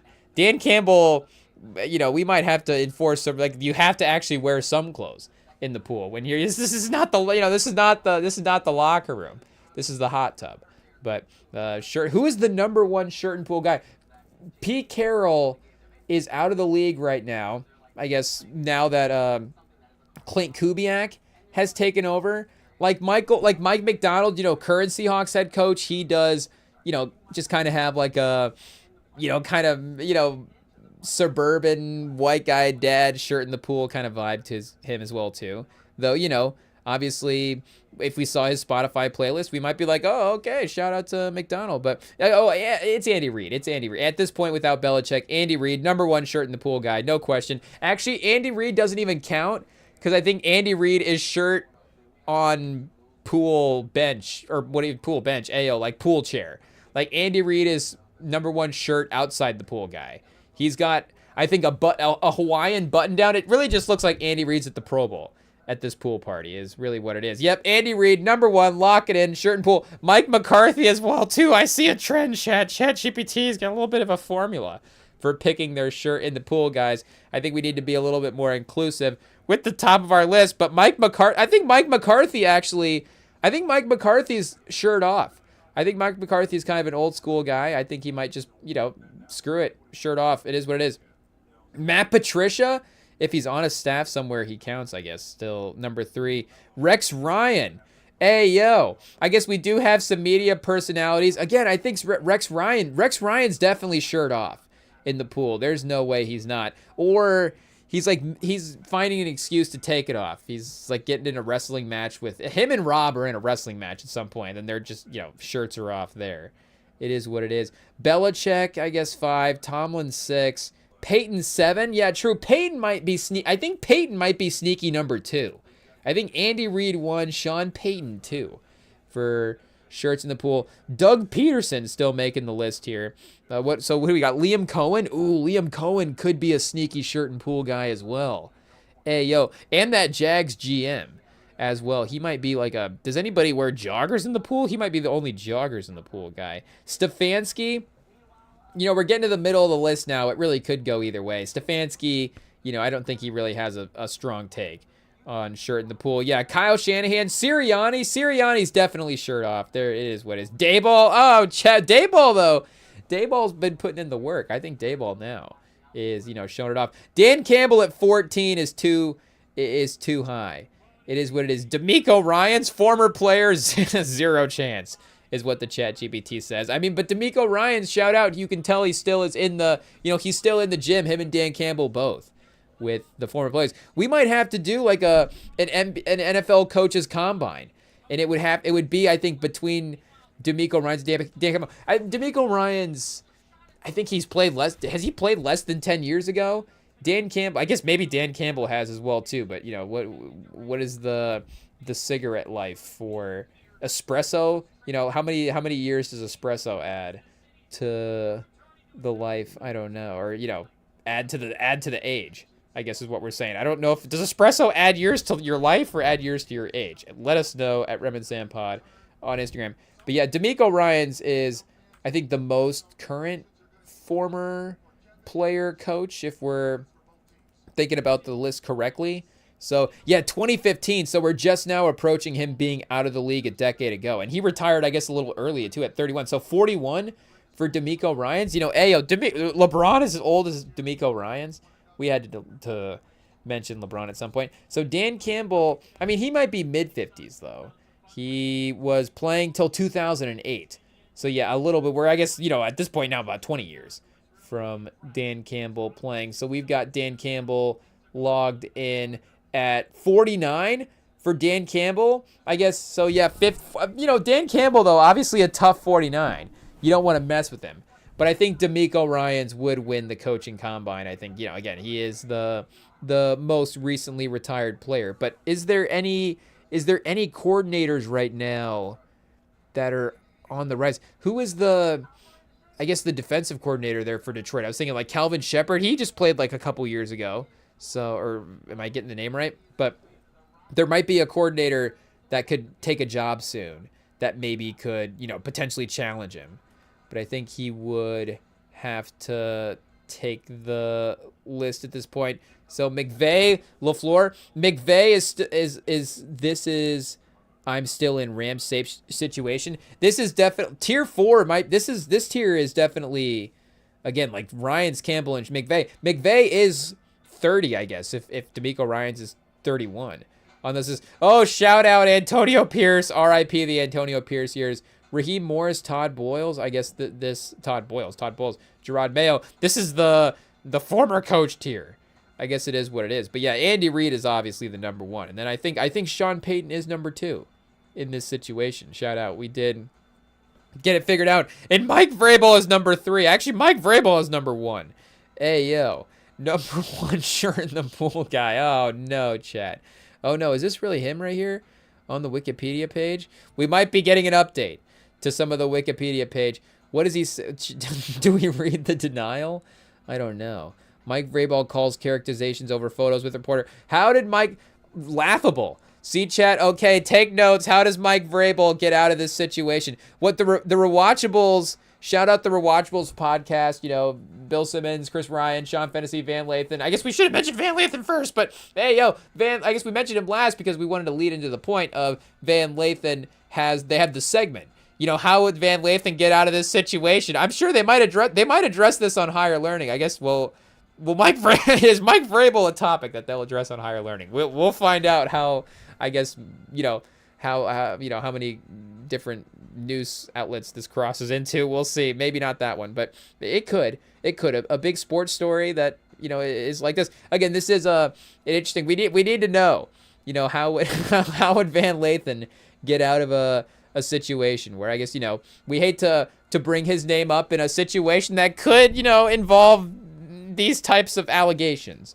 But, how if anybody got caught wearing a polo in a pool with a reporter, how do you get out of it? Let's see what Mike Vrabel says. Before going any further, it says, I guess reading the article now, quote, before going any further, I'll say this. Coaches and reporters are entitled to lead their own private lives, personal businesses with the personas involved. Okay, so maybe we just skipped the rest of the article. They should have said that last. Hey, yo. It says, continuing quoting, however, both Vrabel and parties involved have given comments to the Post. Once that happens, private matters become inherently in public. Okay, shout out. We're back. Okay, let's go. The Post has established photos of parties, as explained in the article, holding hands and hugging at a resort in Arizona. The resort last week. The NFL annual meeting. Oh, so this was during NFL coaches drinking day, I guess. Ugh, that probably makes it worse. The photos speak for themselves. The relevant parties have said their piece about the image. Okay, so this is Vrabel. Quote, these photos shown... okay, wait, so restarting. I don't even know what he's saying. These photos show a completely innocent interaction, and any suggestion otherwise is laughable. So I don't know if that is honestly the best defense for Vrabel there in that moment. He's like, well, that photo, there's nothing going on. I mean, you can't tell anything from that one. This doesn't deserve any further response. Oh, no, chat. I guess other parties say this photo doesn't represent the group of 6 people who were hanging out that day. I don't know, chat. This is like most journalists in the NFL. Reporters interact with sources away from stadiums and other venues. Whoa, chat, dragging in every other journalist. I mean, we don't have to say the unspoken, chat. Whoa. Hey, yo. Do we read this quote again? Like most journalists in the NFL, reporters interact with sources away from stadiums and other venues. Oh, chat, just really unveiling the whole business there. Whoa, okay, it is what it is. I guess, continuing quoting the article, she's right about interactions away from the stadiums and other venues, but there's arguably a difference between interactions depicted in the photos and the usual interactions between reporters and sources. Okay, fair enough. So, it says here, this is Steven Ginsberg, executive editor at The Atlantic. He said these photos are misleading and lack essential context. Hey, well, can somebody please give us the context? These were public interactions in front of many people. I mean, I don't know. Again, these aren't defenses. These aren't defenses. They're just stating what happened. These are public interactions in front of many people. Shout out, premier journalists involved and, premier coaches and all that stuff. Well, too. The Patriots had no comment on the situation. I don't know if the Patriots owner really is one to speak on the matter, but what is he going to say? Yeah, obviously. But, private issue. But, obviously, Vrabel is, in some sense, skyrocketing up our shirt in the pool rankings as well, too. It is what it is. Do we have to go back to the non-shirt in the pool pictures? Hey, yo. Is Jay Glazer definitely not a shirt in the pool guy as well there. But yeah, looks like we've got some news in the offseason for the Patriots. It looks like Mike Vrabel is enjoying his championship success. Hey, yo, Chad. I don't know if we can endorse this as the way that every coach should be spending their off seasons, but I guess to obviously personal lives, everybody's got the right to make their own decisions. It is what it is. But do we go back to the NBA, Chad? I guess that's the Mike Vrabel Google search for the night. What were we talking about? The Michigan national title. We got there was a trade we were gonna talk about. Okay, we got to talk about the trade, I guess, away from the NBA, the WNBA. I guess continuing the Monday, cleaning up the news from Monday, national title out the way. We've mentioned Michael Malone already for North Carolina as a hire. The main news there is it's not Dusty May, so, we're happy about that. And that could, and that hopefully takes North Carolina out of contention for the Dusty May sweepstakes for the next, Michael Malone, he could be there for a decade. But, at least 4 or 5 years. Is he going to be there 2 or 3?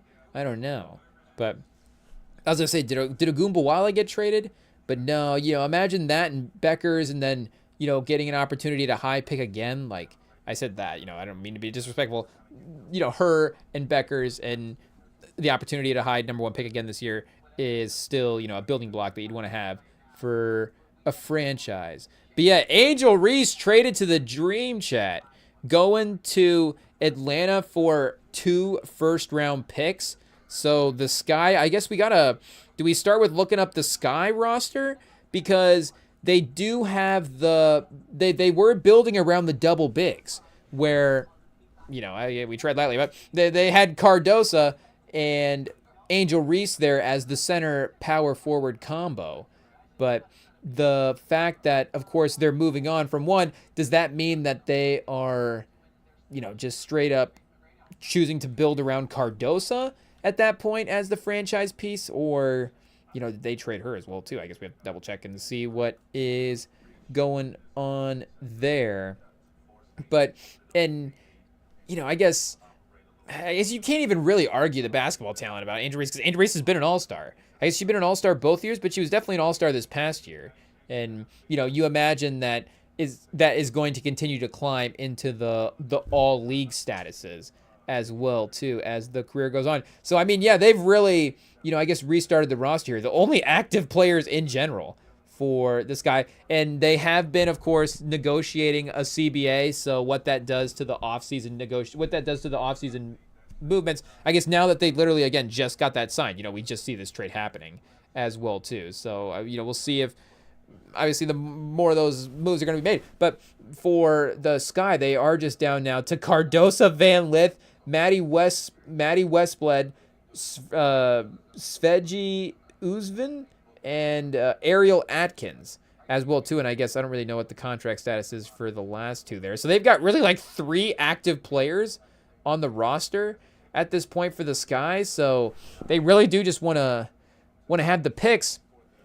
And they are for 27 and 28 as well, too. So Atlanta does have a higher first-round pick. I guess at least you're the Sky.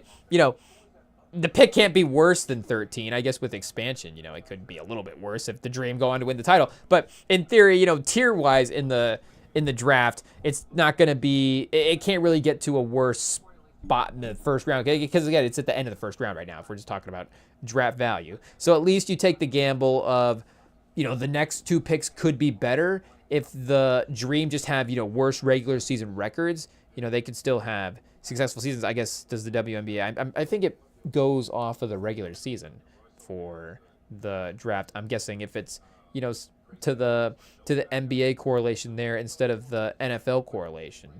But regardless, again, it would seem like, and we just saw this in the NBA as well too, with the Mavs in some way with Luka Doncic, where trading the franchise face is, again, a lot different than just trading a great basketball talent as well too, where you're trading a super, really just a superstar player. And there is a super, it's not like, I guess who am I going to bring up now? I was going to sorry to Shador. Hey, yo, sorry for even thinking about you there for a second. Well, I guess not sorry for thinking about you. We love thinking about you. Hey, yo, pause. But, we love thinking about your game as a football player, some of those Colorado highlights, and hopefully, the Browns highlights that will continue to, happen here over the course of his career. But, you could definitely argue that he is, at this point, a little bit more marketable as a player than he has been, necessarily successful as he has been. And again, we still believe in his game. He did have an underrated career at Colorado. The win-loss record is, funny enough for a guy that got his jersey retired as soon as he did. I do get that. But he was definitely elevating that offense at times that was not really blocking for him that well and didn't really have much of a run game at times. And, I don't know if schematically was really that great as well too. But again, he's probably, he was probably in college a little bit more marketable than he was, and I guess maybe in college as well too. He was legitimately, one of the better quarterbacks. But in the NFL, he could be, is he more famous in the NFL than like Daniel Jones? Or is he more famous is he as famous in the NFL as Sam Darnold? And is that because, now Sam Darnold has like won the Super Bowl? Before winning the Super Bowl, you could probably argue he was more, and Sam Darnold has had like a pretty notable career. Again, high draft pick, like Rose Bowl appearance, high college prospect. So people definitely know the name there. But regardless, he is like that, there is real value to having him on the team. And he provides, he's hopefully going to continue to provide great football talent as well too. But again, for Angel Reese, it's like there is so much value that she provides in every way to the franchise. Like she is literally a perfect franchise player in that way, that she's a great player on the court and she's a great leader and she's a great, personality off the court as well too. And again, the on the court thing, the energy that she plays with is really, really infectious. And I know that maybe she doesn't necessarily have like, at this point, the straight up developed skill set of maybe some other players. Like, would you say that her bag is the same as like Asia Wilson? So, or is it like as it would be at that point in her career? Again, not necessarily the same type of player, but the energy and the effort is there. And we've seen it be, and, we talk about this in, the men's side of the sports as well too. So I'm sure it continues to apply in not just, every side of, pause the men's sports, but just sports in general.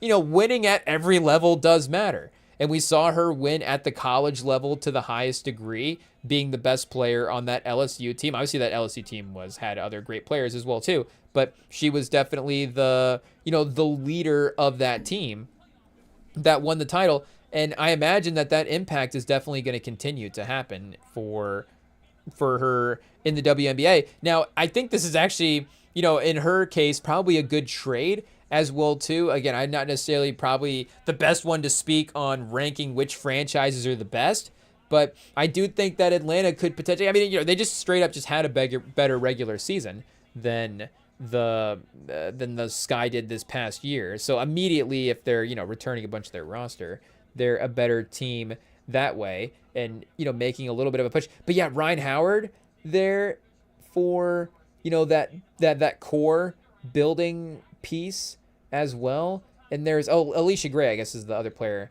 that I'm thinking of. What's the injury? Core injury. Hey, yo. And I guess, are these the free agents? So is Ryan Howard a free agent? Do they need to re-sign? Because that would be, that would be the point of trading, right? Especially the future picks would be to hopefully pair up those players together. And make that the core of your team. Qualifying offer currently, I guess maybe we have to get the CBA established before we know what that is, or they just don't have it listed at this point in the just in the off season. And her and Reese and Cardoso were the same draft class, right? So Ryan Howard has been in the league a couple years. Again, there would be, do you say she's a better player right now than Cardoso? I don't know if that necessarily is going to mean down the line, is that a better teammate for Reese than Cardoso? But again, I think it could be more competitive right now, and that guard forward dynamic, I think, could be really, really fun as well too. So not necessarily being able to, we can be honest, not necessarily being able to recall every roster in the moment. We weren't necessarily thinking about the pairing there. It is what it is. But if they are able to, get the qualifying offer there and everything worked out, I would imagine that would be, a really, really fun all-star combo for next year. And yeah, she has been an all-star both years of her career at this point. 13 points a game, 13 rebounds in 2024. 39%, but it's a rookie, so you gotta definitely, have the leeway there with the shot making developed. And guess what? It did in year 2. 46% from the field, 14 points a game, 12.5 rebounds a game. And the playmaking went up as well too, where now it's 3.7 assists to 2 assists in the rookie season. And the minutes per game are the same as well too. So it's not like, off the bench, 25 minutes a game in the rookie season, making that 7th, 6-man impact. Still high 30 minutes a game, starting every game, playing a similar role, just being, better at it. And literally got MVP votes in year 1 as well too. I guess was the MVP just more set between was it Brianna Stewart this past year and A'ja Wilson, or am I just thinking of years past? A'ja Wilson. Oh, Collier this past year. Ayo. We have to get the year straight. It is what it is. I guess remembering the All-Stars as well too. Team Collier versus Team Clark. I guess where is Collier's player page here? Yeah, number 2 in MVP voting, 22.9 points a game. And then Alyssa Thomas, I guess, did get 3 first place votes. Alicia Gray and Kelsey Mitchell, Aaliyah Boston, Agu McKay, Jackie Young, Veronica Burton, De'Erica Hamby, Ryan Howard, Rakia Jackson getting MVP votes. So they're just going to be, somebody's just voting for rookies. It is what it is. I don't know if that's a sketchy writer or not, but getting an MVP vote there. I guess was Rakia Jackson year 2 this past year? She might have been year 2. Yeah, year 2. So shout out, that whole class now getting MVP votes at some point in their career. 14 points a game for her. I mean, that would be exciting. I think the Sparks are kind of liking the team that they're building there, obviously with her and Cameron Brink. But hey, if you could get another player from the draft class to trade, Atlanta get Rakia Jackson as well too, and Ryan Howard and Angel Reese. I mean, that'd be overpowered. That'd be just like, an NBA team trading for 3 top guys. Like, can we trade for Paolo, and can we trade, just that whole class, Jabari and Chet? It's like, well, yeah, I guess that probably would be a good team to some degree if you paired those guys up together. But I don't know, this W team might be a little better if that were the case. But yeah, just to get, again, like, arguably the most famous player in the WNBA at this point. Like, you do have legacy players as well too. Like, I guess we have to check the stat. Like, is Taurasi still technically? I think Taurasi might be retired at this point. Sue Bird, Brianna Stewart with UConn. Like, some of those Team USA runs that the players have had. Like A'ja Wilson at this point as well too. Like, there are, and even Sabrina Ionescu as well too.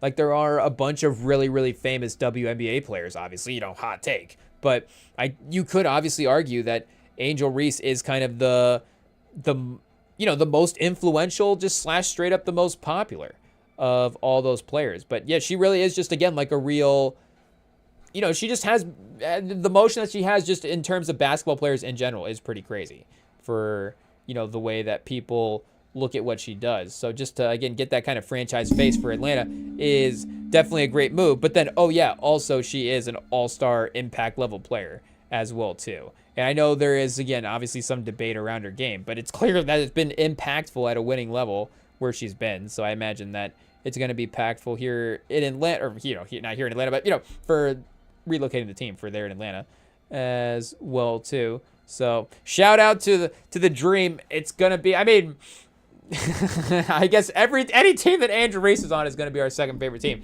It is what it is. So we need to get Angel Reese in the Aces, and then, we can just make it our, an Angel Reese Aces jersey. I guess we kind of have to get an Angel Reese Dream jersey now. It is what it is. Can we just see what is going on here? Do we have, there's no way we don't have merch already at this point. Again, with trading for a player of her popularity, it would just be, I guess, what colorway, what kind of jersey do we want to get? Okay, just the straight up the Nike Explorer jersey. This is pretty cool.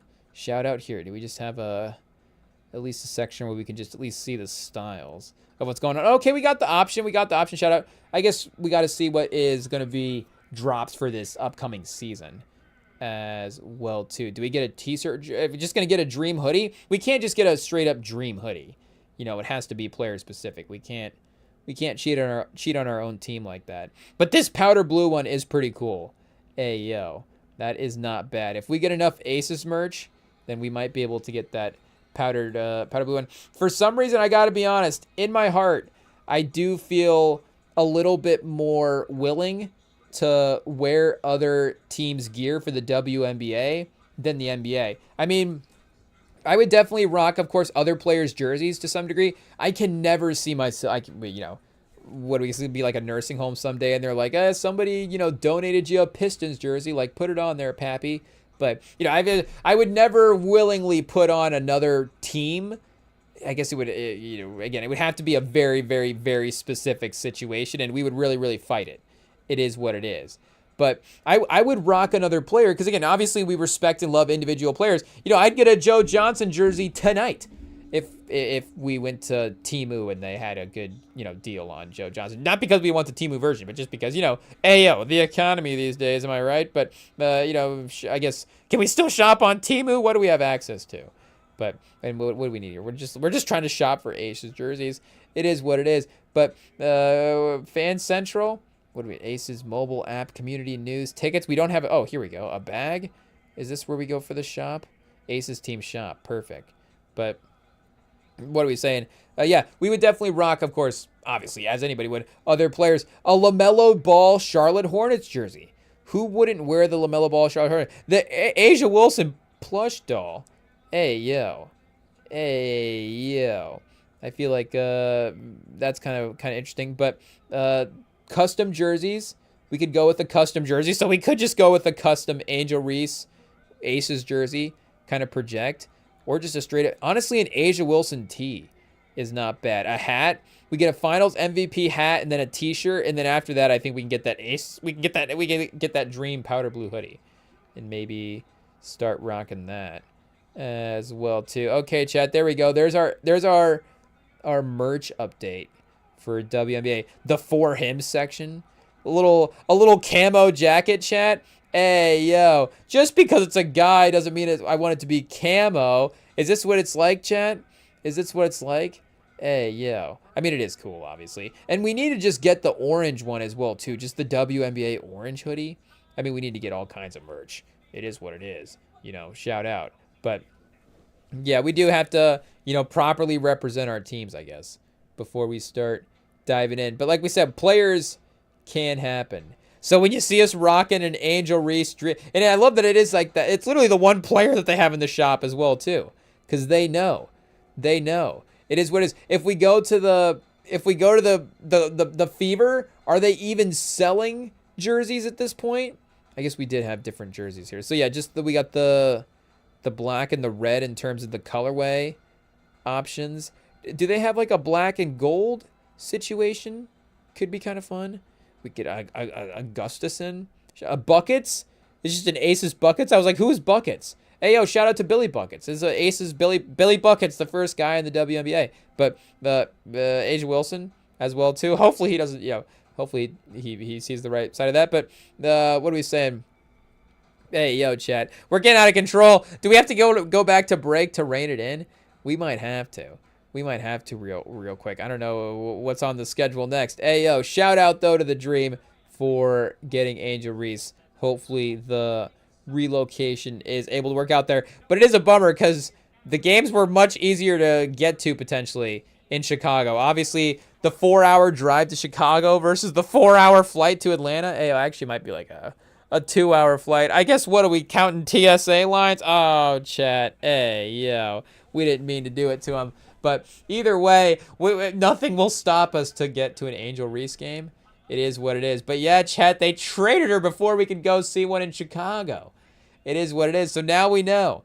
Now, I guess we have to go to the revenge game. SeatGeek? Do we have to SeatGeek it real quick? How much is there? How much are the tickets for Angel Reese returning to play the Sky in Chicago? Because that will be fun as well too.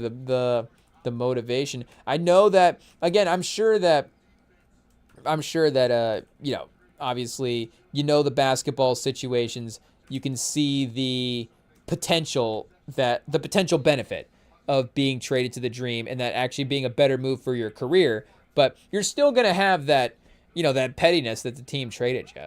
You know, the fact that they still thought the 2 first-round picks were valued over your career. You know, you're still going to have that pettiness. It is what it is. Commissioner's Cup? Oh, chat, they're going to play in the Commissioner's Cup. Oh, 136. Hey, yo, chat, we're going to drop in the big bucks. It is what it is. So do we choose now? We have to choose between a flight and a ticket or, hey, yo, but look at that. Angel Reese versus the Sky, 136. The Sky versus the Fever, $40.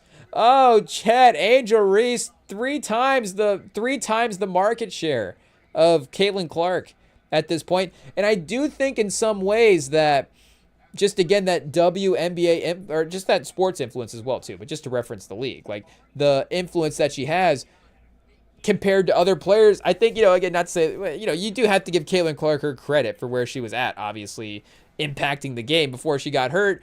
Not to say that people have forgotten about her, but it has been a while. I mean, you know, there are great players that are performing. You know, Asia Wilson had a great season. Again, Nafisha Collier had a great season. Like, there are going to be other names that we get to focus on and celebrate for the performances that we have.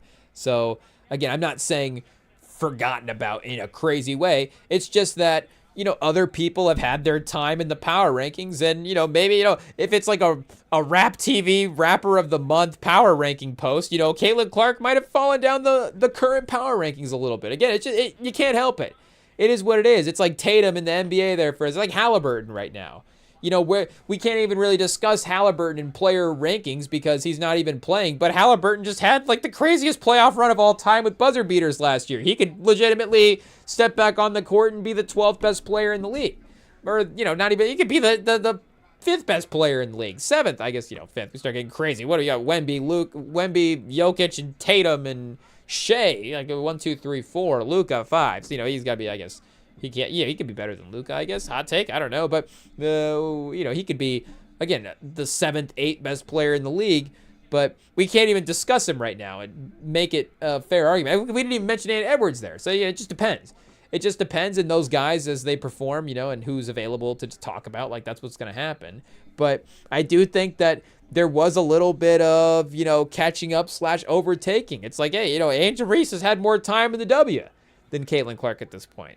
It is what it is. So shout out. I guess once they, I guess they'll never. Obviously, you got to keep her around. You're not gonna trade her. You know, it is what it is. So I guess we're not. Are we saying that Caitlin Clark more untradeable than Angel Reese? I don't think so. I think it's because the Fever have assembled a little bit of a better team quickly here as well too.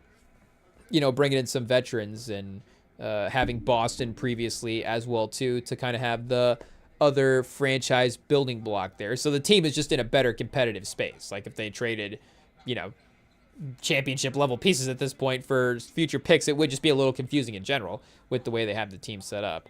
But yeah, either way, we're going to have to start saving, chat. We got Dream versus the Sky, June 9th.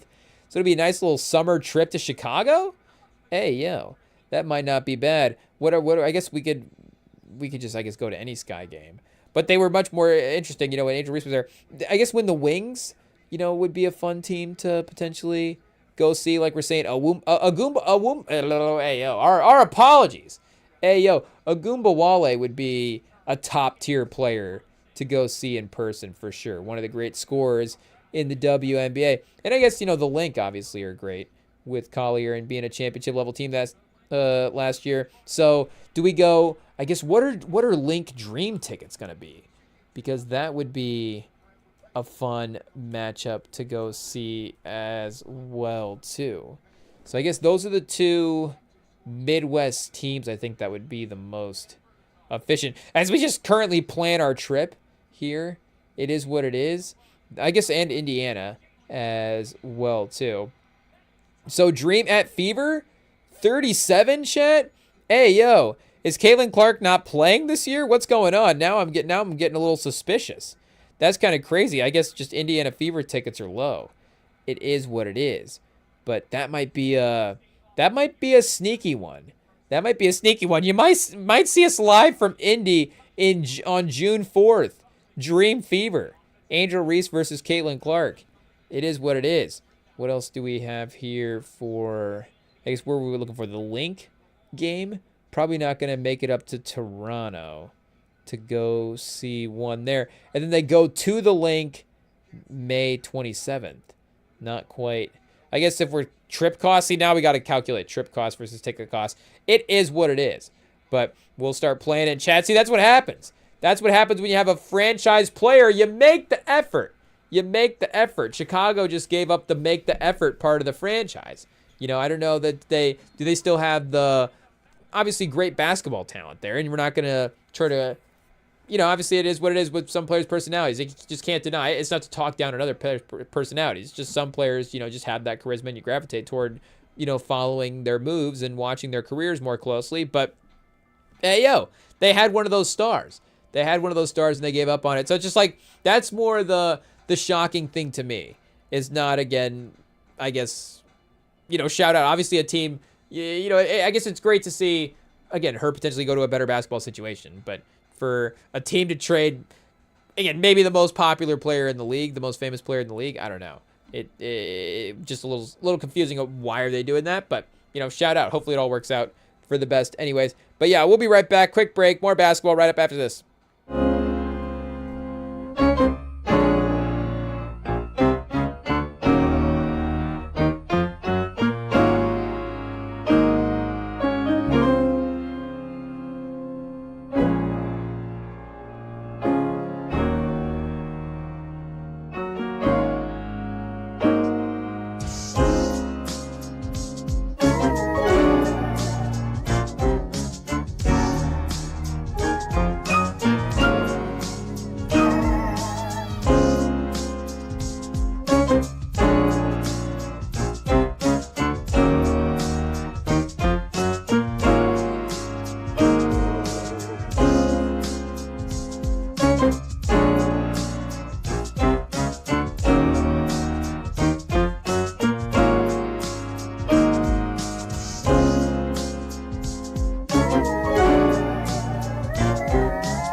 We are back. Time to see what is happening in the world of the NBA. So do we just start with this Phoenix Rockets game? That is the second game of the NBC slate for the evening. And we did mention it earlier, but we are watching tonight's slate in performance view, is what they have it called. I can't believe that we missed this earlier in the year. I'm bummed out. There's like 4 days of the regular, less than a week left in the regular season, and I'm just now finding out about performance view. Hopefully NBC has playoff games, because we are, of course, the kings of watching. We hate to give ourselves that title for too many things, but we would give ourselves that title for watching alternate broadcasts. Make no mistake, if they have an alternate broadcast, if they have a secondary broadcast of the game, your boy's watching it. It is what it is. At least I'm going to see what's going on and check it out. I know for a while, a couple of seasons ago, the NBA had like a Kevin Hart alternate broadcast going.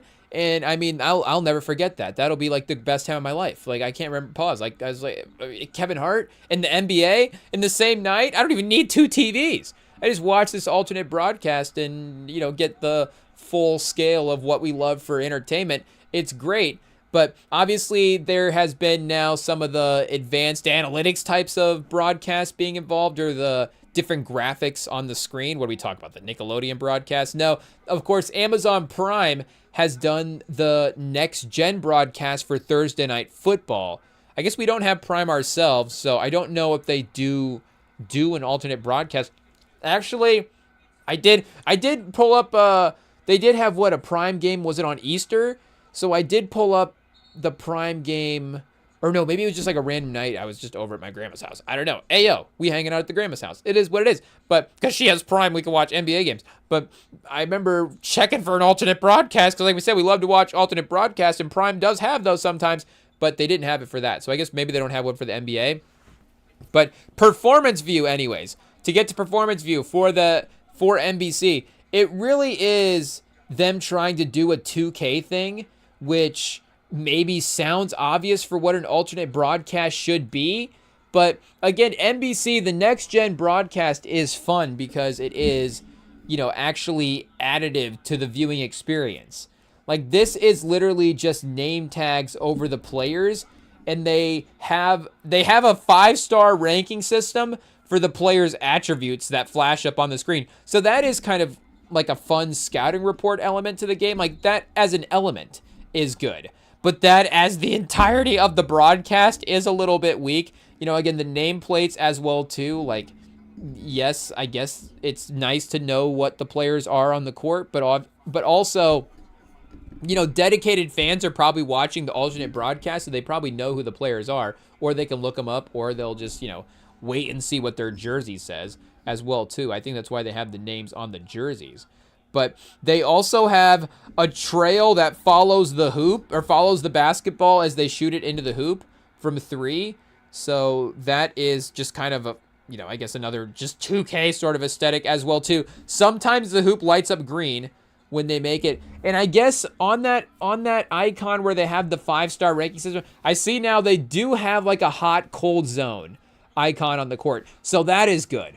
I do like a hot cold zone. Let's see where the players, on the court, what are their most efficient spots, and, pause. And the next gen broadcast as well too for the NBA has the play diagram that draws out. We have a player going back to the locker room for the Lakers. Somebody just took an elbow to the nose. A little bloody nose situation. Hey, yo, hopefully they're okay. Oh, Chet with a strong elbow. Hey, yo, that's tough right there. Yeah, hopefully our guy's going to be fine. Who's number 1 for the Lakers? We actually need a nameplate now this time. But see, I guess it's like, oh, I don't know who that guy is. But again, I'll figure it out. I'm an NBA fan. I know how to look up players. So for an alternate broadcast, I just don't want that to be one of like the 4 main features that they like watch performance view. It has a nameplate. It's like, okay, we need to at least add a couple more things. But anyways, the next gen thing, they have the plays being diagrammed for like the route trees when they have passing plays, which is good to see that like the literal plays being developed. That is kind of a Madden crossover thing as well too. But you could almost do that for the NBA, where 2K has that feature, I guess in the past, I'm assuming they still have it, but they had that feature where you can just pull up the play art on the court. So you can set, of course, the team to have like an automatic, you can set the playbook, you can set the frequency at which you can run plays. And if you really get into it, of course, too, you can get to call in the plays, or you can just, call for a screen and just run pick and rolls every time if you're playing just like simple pickup games, which is kind of also what the NBA has become as well, too. But, you used to be able to run and call plays, and you could have the play art kind of guide you through where the screen would be at and how to run you through the screen, pause, and, how to execute the play properly. And that would be an interesting feature for the NBA. Again, the NBA is in an interesting spot for running sets because it is a lot of you just have Clint Capella is going to, come up, set a screen. They're going to switch the screen. Clint Capella is going to throw it out to the wing. It's going to be a turnover. But, if he throws it out to the wing to Shepherd, Shepherd's going to re-screen. They're going to dribble drive again, try it again. They're not going to set up horns at the top of the key or run Reed Shepherd off a, double screen baseline floppy situation, pistol action. We're, throwing out words like we know what these plays are. But, again, we don't even need to now because they don't run these things anymore. Nobody runs pistol. Nobody runs horns. Horns is the only one we know. Little double, the two screen options at the top. You go pause left or right. Hey, yo. It is what it is. But that would be an interesting additive thing, would maybe to be to just graphic out the plays as they happen, a screen. And again, it might just be now we're just trailing the pick and rolls as they happen. But it is reinforcement for the movement, the player movement. And the other thing that the next gen stats does is for the defense, it literally is predictive in some elements of the game, or tries to be as well too. And again, even if it doesn't get it right, hey, you should be looking here because of the tendencies thing that is what game planning is in the NFL. You're accumulating all this film, you're accumulating all this information, you're learning the team's tendencies, and then, when the team is in this look, when they're doing this thing, based on the tendencies, it might be this. So, you get obviously the AI to replicate that, but that is a thing for us football fans that aren't watching as much film as the football players, or, for some, any film, just watching games on Sundays, which is, perfect fandom as well too. Well, you don't need to be watching film, obviously, but you get the benefit of the film lesson because you get the fact that, AI is going to highlight, or the next gen stat broadcast is going to highlight the tendencies that the defense is going to have. And again, it is an additive thing to the broadcast. It's like, hey, that there might be a blitzer here. And I think it is commonly, with this, hey, it alert, this might be a blitzer situation. So, they haven't gone into cover 3 breakdown, have the zone coverages show or something, or as the defense plays out. But, it is literally trying to help you watch the game better. And that's what I think the alternate broadcasts miss. It needs to help you watch the game better. Again, a nameplate is fine for that, but it needs to be a little more. The player hot and cold zones makes you a more knowledgeable fan, because if Booker is isolating a guy from the right wing versus the left wing, and again, Booker is a perfect. Booker can score from anywhere on the court. It doesn't matter. He might have field goal cases where he does. Again, the zones might show in a certain way. But you'll know, hey, Wemby is much better at executing from this spot on the right, right mid-range versus do you want him shooting a 3 on the left wing? Again, you can kind of reinforce some of the tendencies that you're seeing on the court. So, hey, does NBC need to put us in charge of graphics for alternate broadcasts? What should be displayed? Or just literally copy everything from 2K if they're going that way? I think, just put a shot bar at this point. Just put a shot bar. If you're gonna trail the basketball, just put a shot bar. It is what it is. Or just make it like a Toy Story broadcast. Make it I guess, they don't have Disney rights. What animation studios and what animation movies does NBC Universal have access to that they can do an alternate broadcast for? Hey, is that the right, is Universal what we need to be looking for here? Hey, I don't know. Is that DreamWorks? Who owns DreamWorks, chat? Hey, yo. Let's see. I think DreamWorks actually, that might be Disney. Honestly, let's see what is going on here. DreamWorks Animation Live Action. Are they owned by any? Owned by Dave Geffen. It looks like, oh, Spielberg? American Film Studio and Distribution label of Amblin Partners. The studio was originally founded. Oh, I guess is DreamWorks just on their own? Hey, yo. Oh, DreamWorks distributes its own and third-party films with Universal. So I guess was sold to Viacom. There it is a parent of Paramount Studios. Oh, Paramount has DreamWorks, I guess. But that was just from 06 to 08. So they are, I guess, just with Amblin Partners at this point, an American independent entertainment company. So DreamWorks doing it right. Pause. They're independent, I guess. It is what it is. Hey, yo, chat, we got the coast to coast NBC music just blaring in the background. It's getting us hyped up. Hey, yo, real motivational orchestral pieces. I mean, who doesn't love it when like Red Zone cuts to the stock music, or the your coverage will resume shortly. It's great. But yeah, shout out, I guess. We could see some DreamWorks, I guess, alternate broadcast if they want to go that way.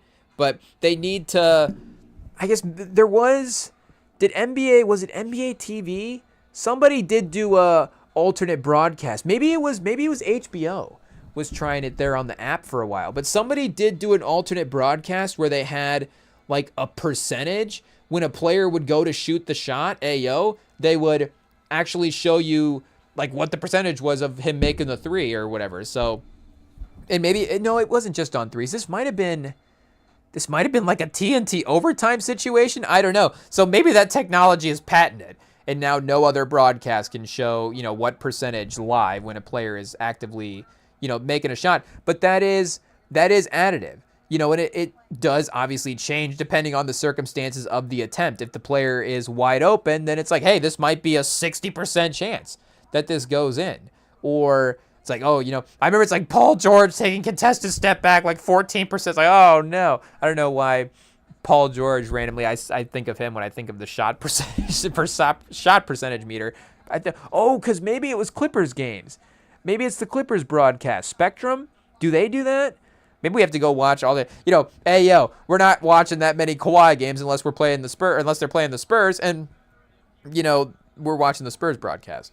If that's the case. So maybe we need to go check out the Clippers broadcast. Maybe they need to steal, maybe the NBC needs to steal the Is This Anything from the Magic's broadcast, but that's just a segment. That's not even, performance view related at this point. And then, like Amazon as well too, they have like the third guy kind of cut into because of course, like Performance View AO, it's cut in with the main broadcast. So it's not like a whole separate alternate broadcast. But they'll have kind of a stats guy cut in with some extra stats as well, too, which is, why not?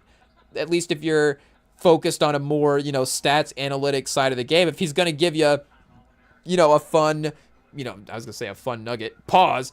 If he's going to have some, valuable information to the game that maybe is a little, in the weeds for a traditional broadcast, it's like, okay, we're into some of the advanced stats. It doesn't necessarily, all of America doesn't need to hear this, just the select few NBA fans that are locked in and ready to go on the Performance View broadcast. But it's like, that might be valuable information.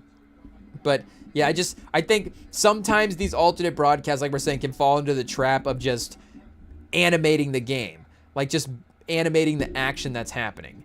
And that is cool. Like right now, again, just nameplates, and they have highlights around the players. So, wait a second. I saw a percentage. Somebody might be watching live. I thought I just saw a percentage on Reed Shepherd's, on the little player ring that was following him around there under his feet. Again, 2K style. And they might literally be watching live because they're adding things as we go here. They had one kind of flash on Jabari Smith under him a little bit.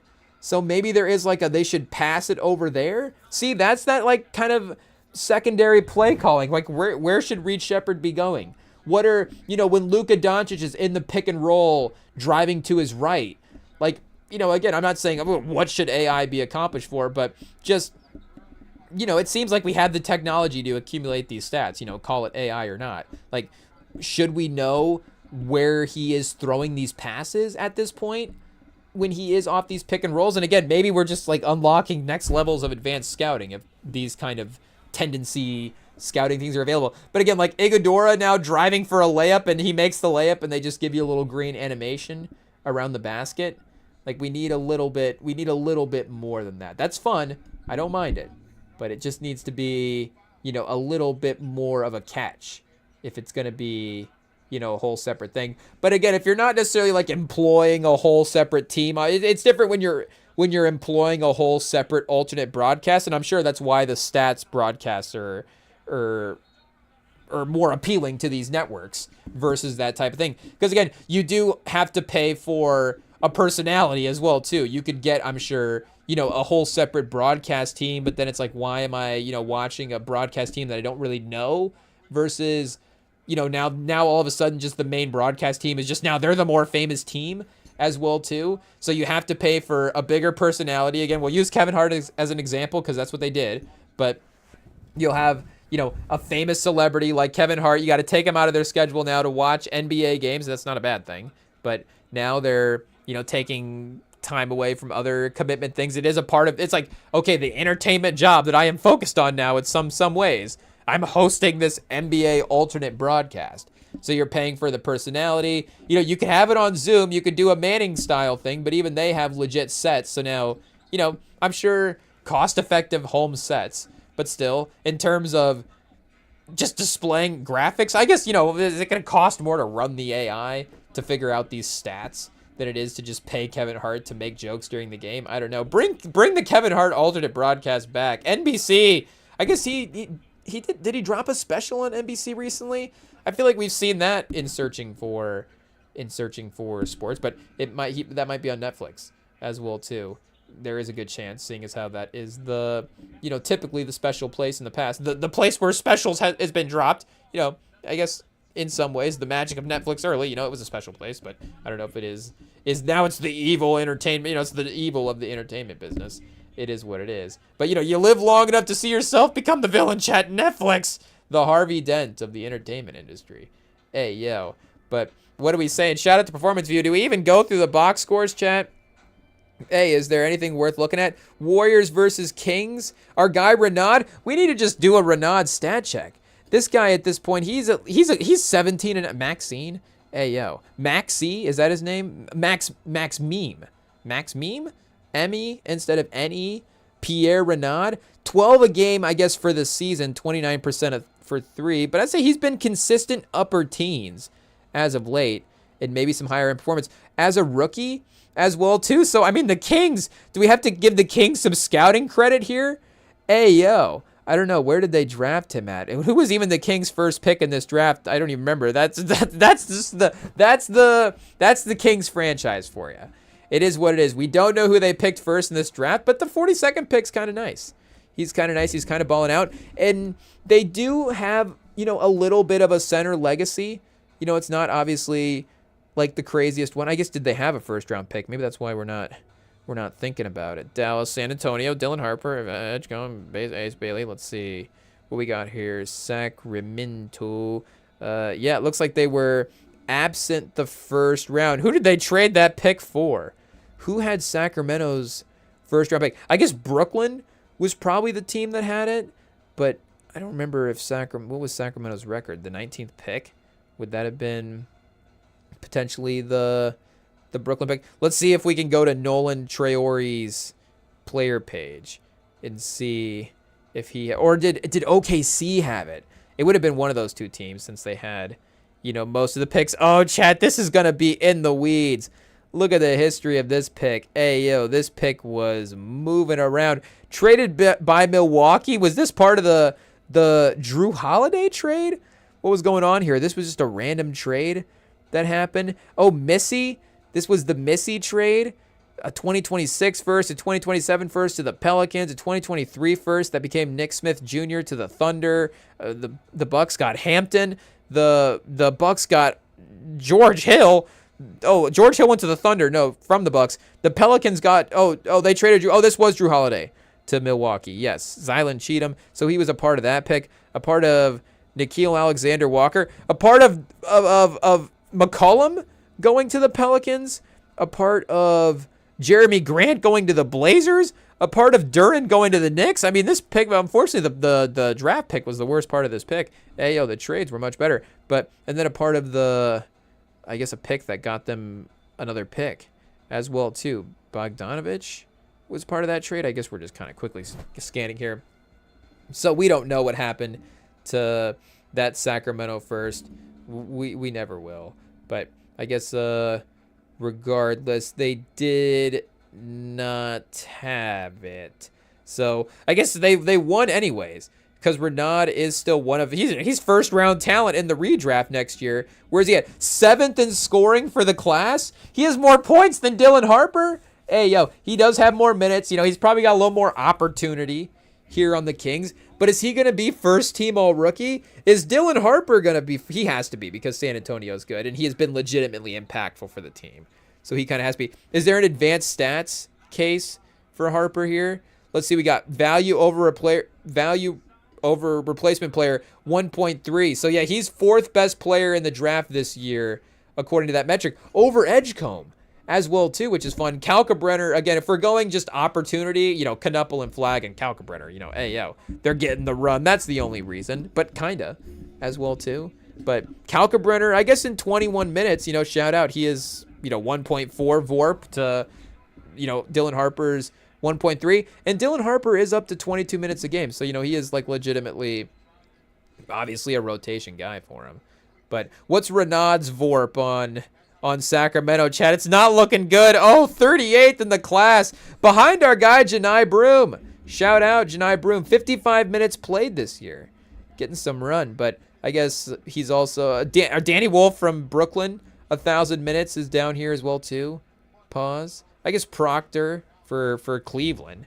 That's probably, a little bit more of a eye raiser. But again, he's a rookie as well too. McNeely, positive impact. I mean, even Queen, half a point on the VORP for the Pelicans with their win-loss record is still pretty good. And Igor Denham, a positive VORP. I mean, that might be the most impressive thing. Somehow he's a positive VORP, and Brooklyn's got 15 wins on the year. Cedric Coward, positive season as well too. Colin Murphy-Boyles impacting the Raptors positively with their fun year this year. So shout out our guy Renaud. Shout out to the Kings for scouting. So are they gonna get this pick right?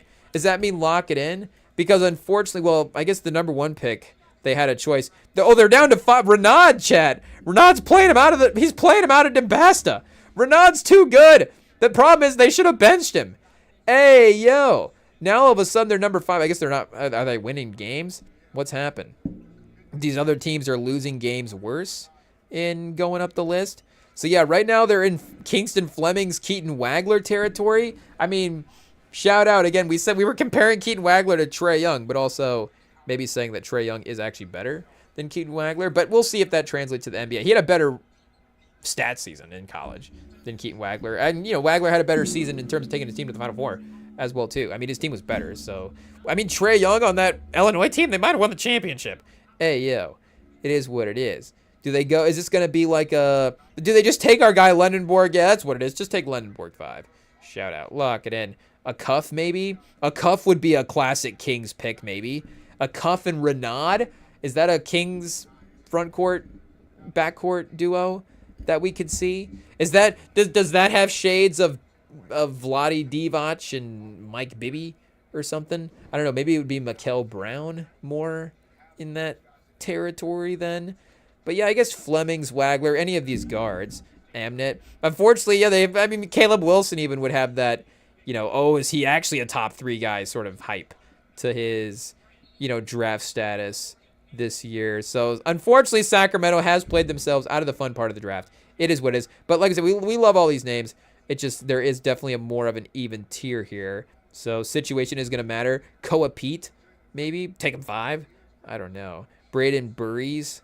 We are going to have to watch the tape in the offseason and see. Our guy Stojakovic still in the 2nd round, it looks like, so he might not be in the mix at this point. It's just, I guess we'll have to check the defense. Flemings, We'll have to go back and see what's going on there. A Cuff, if they just need points. The Boogie Cousins of guards. Darius a Cuff, maybe. I mean, that would be a fun, 7-8 years if he was there for the DeMarcus Cousins tenure. If it happened, if DeMarcus Cousins had a teammate as good as Renard, he might have been better off for a couple seasons there. But yeah, shout out. At least he's been putting up some fun numbers for this Kings team. And chat, they've cut it to 4 at the end of the quarter. Bassey with a double-double for the Warriors. So our guy Charles Bassey is gonna, be the 7th seed. The Warriors are gonna be the 8th seed, or I guess like we said, they can't be the 7th seed. So Charles Bassey can't get revenge against the Spurs in the playoffs. That's best case scenario at this point, because he's gonna, again, with Steph. I mean, anybody with Steph is best case scenario, but Bassey's good. We keep pointing it out, and he's gonna be impactful. He's ripping the Kings apart tonight, Chad. Hey, yo, who would have thought Charles Bassey, would cook the Kings? But no Porzingis tonight for the Warriors. No Guy Santos as well too. Steph still off the bench. Steve Kerr starting Malavi Leons. Hey, yo, Steve Kerr, he has to be in his Popovich bag in some ways.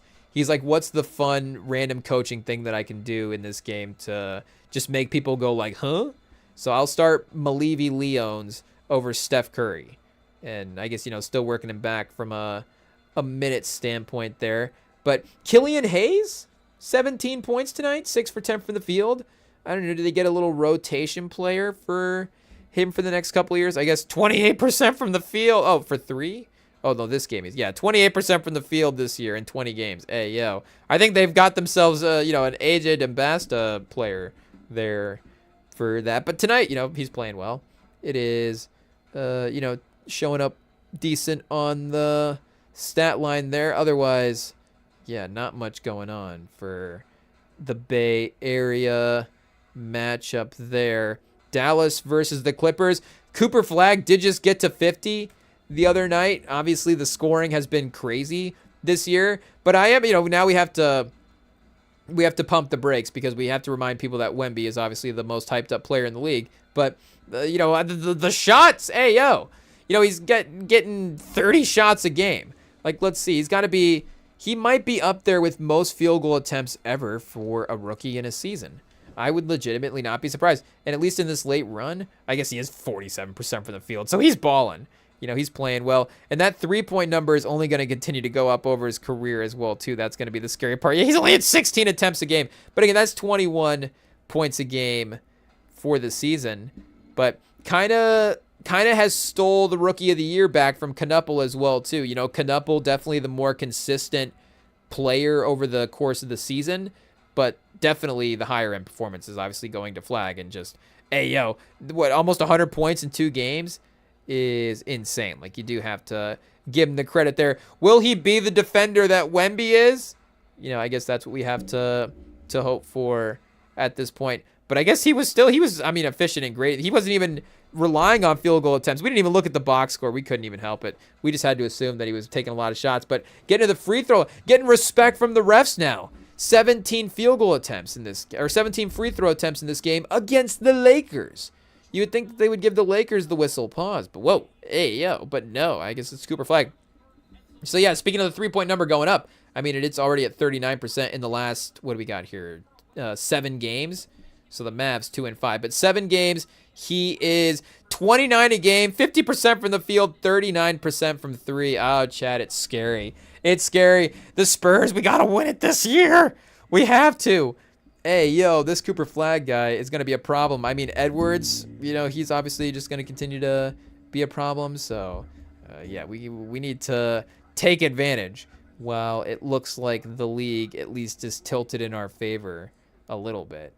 But let's see. Is Cooper Flagg at 50 again tonight? Oh, that's right. He's just at 15. At halftime, though, so he'll get to 30. And he is, relying on the shot attempts tonight. I'm assuming the free throw attempts maybe go up a little bit in the second half here. What do we got? Kawhi at 19. I mean, it is what it is. Kawhi is going to be a little bit more capable of, taming down a Cooper Flagg performance right now at this point in his career compared to LeBron. LeBron's going to match him on the offensive end. He's going to outsmart him, all those different things. But, Kawhi and some of these Clippers guys can can guard him a little bit better. Garland continues to put up good numbers for him there as well too for his Clippers run. Oh, and speaking of Lakers, they are getting cooked right now by the Thunder. Shea with 15, trying to secure his MVP. Honestly, the Wemby injury here over the last couple of games, that's going to be the reason, right? That Shea wins the MVP. 15, 6 for 7 tonight. Oh, man, it's halftime, and he's missed one shot. He wants it, chat. He wants it. Isaiah Joe showing up a little bit. 4 for 5 from 3 in this game. And McCain, I guess 2 for 4, having a good season there. Drew Timme. Hey, yo, they said no Luka, so Drew Timme, go take over. And he is, chat. 4 for 5 from the field, 2 for 2 from 3. Maybe a little lower on the assists and rebounds than our guy Luka, and minus 21 from the field as well, too. DeAndre Ayton, oh, chat. Hey, yo, Clint Capella could do better without Luka Doncic. 2 points, 1 for 3 from the field, minus 22. I mean, Clint Capella's at least grabbing rebounds. DeAndre Ayton grabbed 0 rebounds in 17 minutes.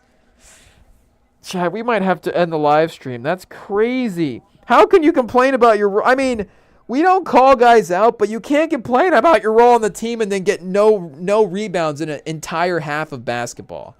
And he played the most minutes out of the starting lineup. Chat, hey, yo, who's that guy on Instagram that throws his glasses after he eats the food? We need to start throwing our glasses after we see DeAndre Ayton's stat lines. Hey, yo, that's disgusting.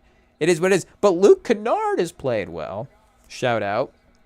8 points, 8 rebounds, I guess, or 8 assists, 1 rebound tonight. 9 assists. He's diming guys up as we speak, even though, it's not really working. But he had a triple-double in the last game. So he might go back-to-back double-doubles anyways. And then if he can if DeAndre Ayton just gives him all the rebounds in this half, that's really what it is. DeAndre Ayton, we were mean. DeAndre Ayton's trying to be nice. He's trying to help Luke Kennard get that triple-double.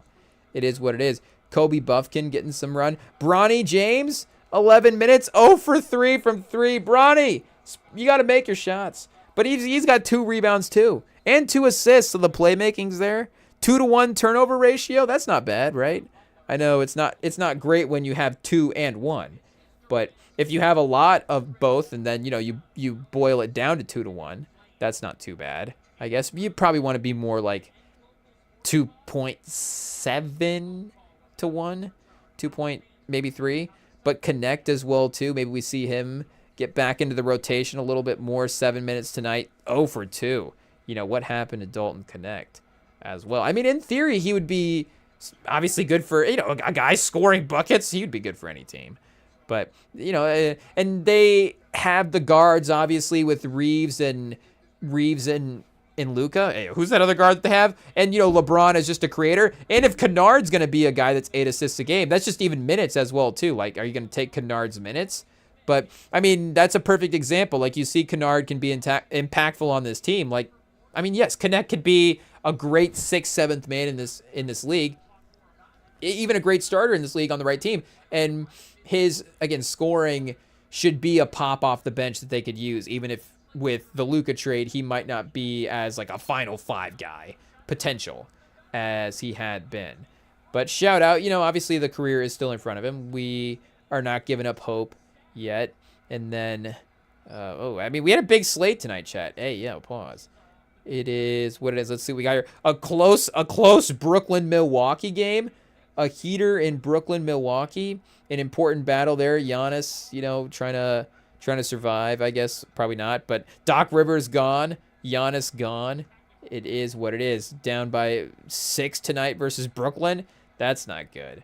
Brooklyn's like, we need to win one to keep the tanking people off our... we need to get at least one win every now and then. I guess we'll get a win against Milwaukee.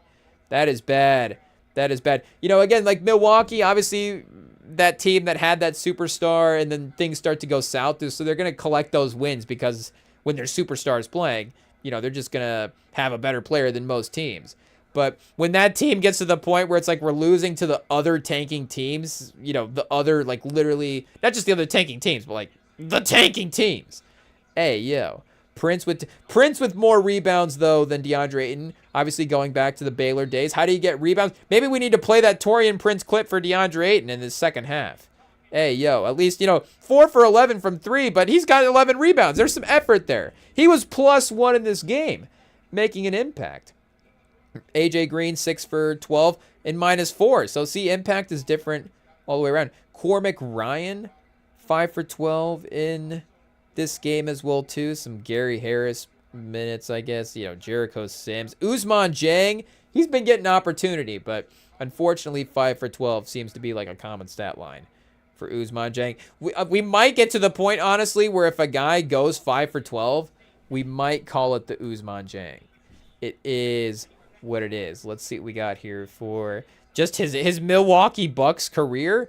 26 games played, 16 starts. He is about 4 for 10 at this point for those 26 games. 42 and 36. It's right there, chat.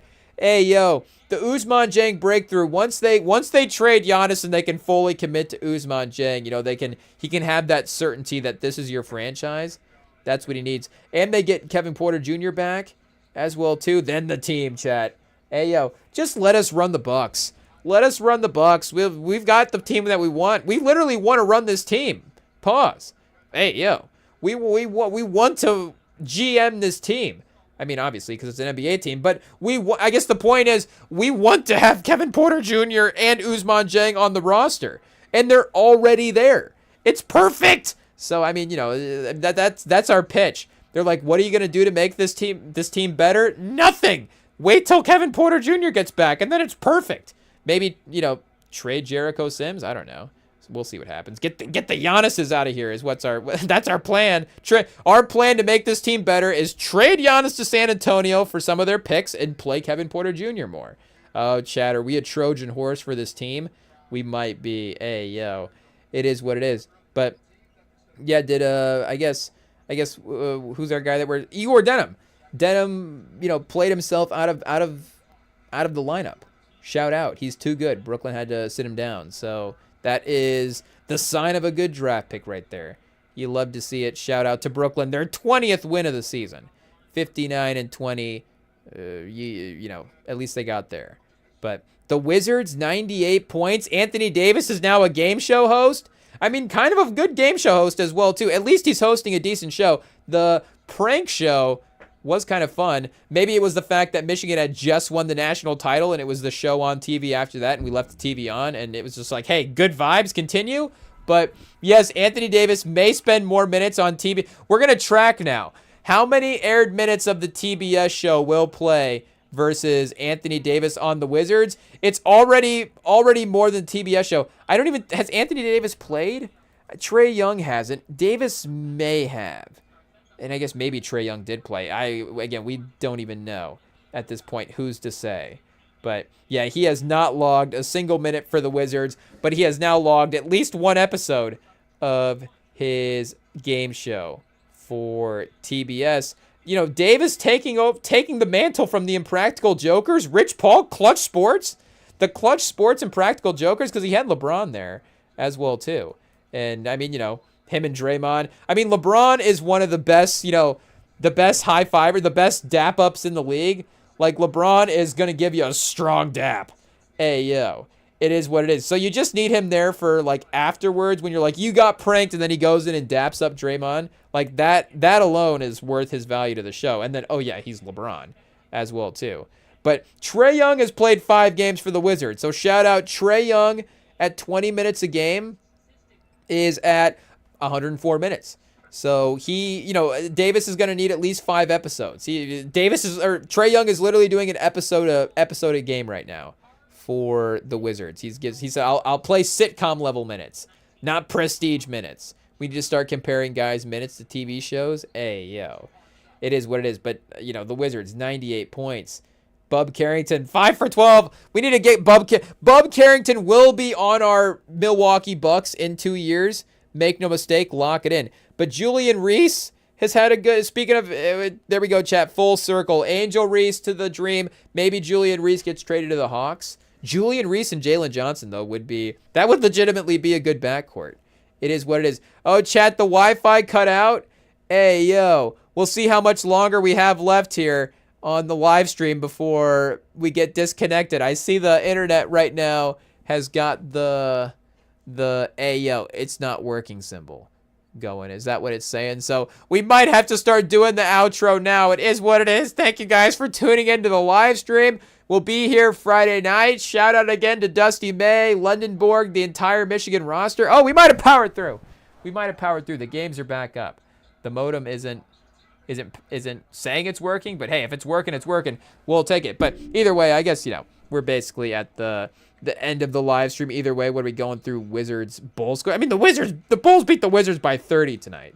We don't need to go through this box score. Dillingham, though, with 26. What's Dillingham doing on the Bulls chat? Hey, yo. 26, 9 for 15 from the field. The Bulls somehow just have these players that we like. They have Simons. They have a ton of guards. Simons, Dillingham, and Colin Sexton as well, too. Hey, yo, Leonard Miller. I guess they made a trade with the Timberwolves that we just have to go back and double check. Because Leonard Miller, I still would at least want to give a shot and see what kind of player he is. Give some minutes if you're not, obviously needing to win games right now. But, again, Dillingham and Simons is something, and Josh Giddey. Patrick Williams bring 20 points tonight. He played well. So there's a little something there. They're definitely a little higher in the draft than kind of we thought. And I guess number 9. But did they have a second pick here as well, too? Or was I just double vision? I think double vision. I think it might be time to go. So I guess number 9's not crazy. But again, this second tier is got that similarity. So they're not worse off than it, like we're saying, the Kings being at 5. And sometimes the being left with the by default, well, we just have to take this guy. Sometimes that obviously just works out. The no choice. Sometimes giving a team no choice is the best thing possible for these NBA teams. When they have to choose, it's like, oh, of course it was the wrong choice. But the Rockets are working their way back from the way that Phoenix was, do we say, treating them in the first quarter? You see there, it was 37-21. So they're flipping it back on them here now. Pause. 24-16 with 3 minutes left to go in the half. Durant 4 for 13 tonight.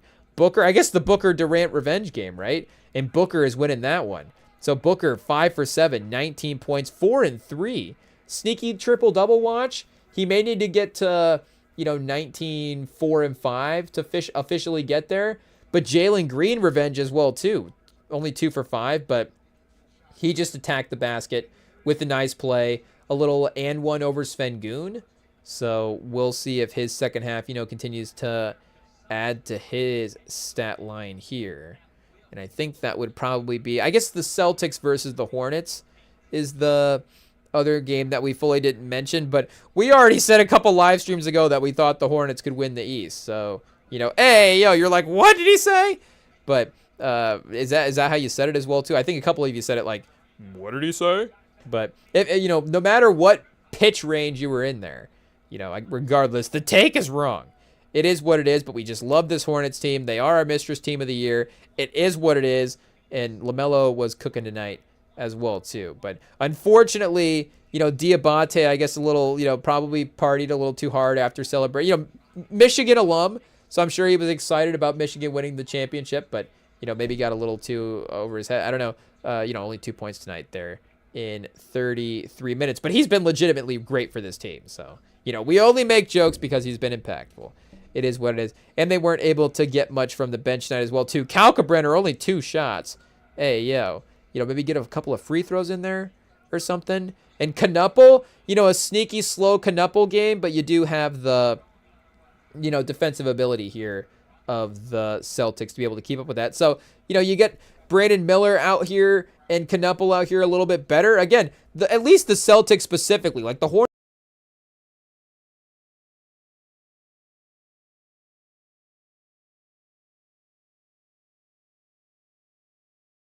It is what it is. We unplugged the mic on our own Hornets take. So we'll be back Friday. Like we said, the point is the Hornets are a good matchup for the Celtics. So if they can get past the Celtics, they can get past anybody in the East. Hey, yo, okay, we got it. There it is. Time to go. We'll be back Friday. We'll see y'all later. Follow the podcast feeds. Hit us up.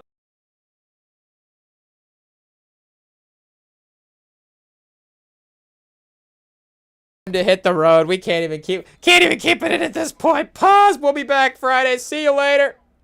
Peace.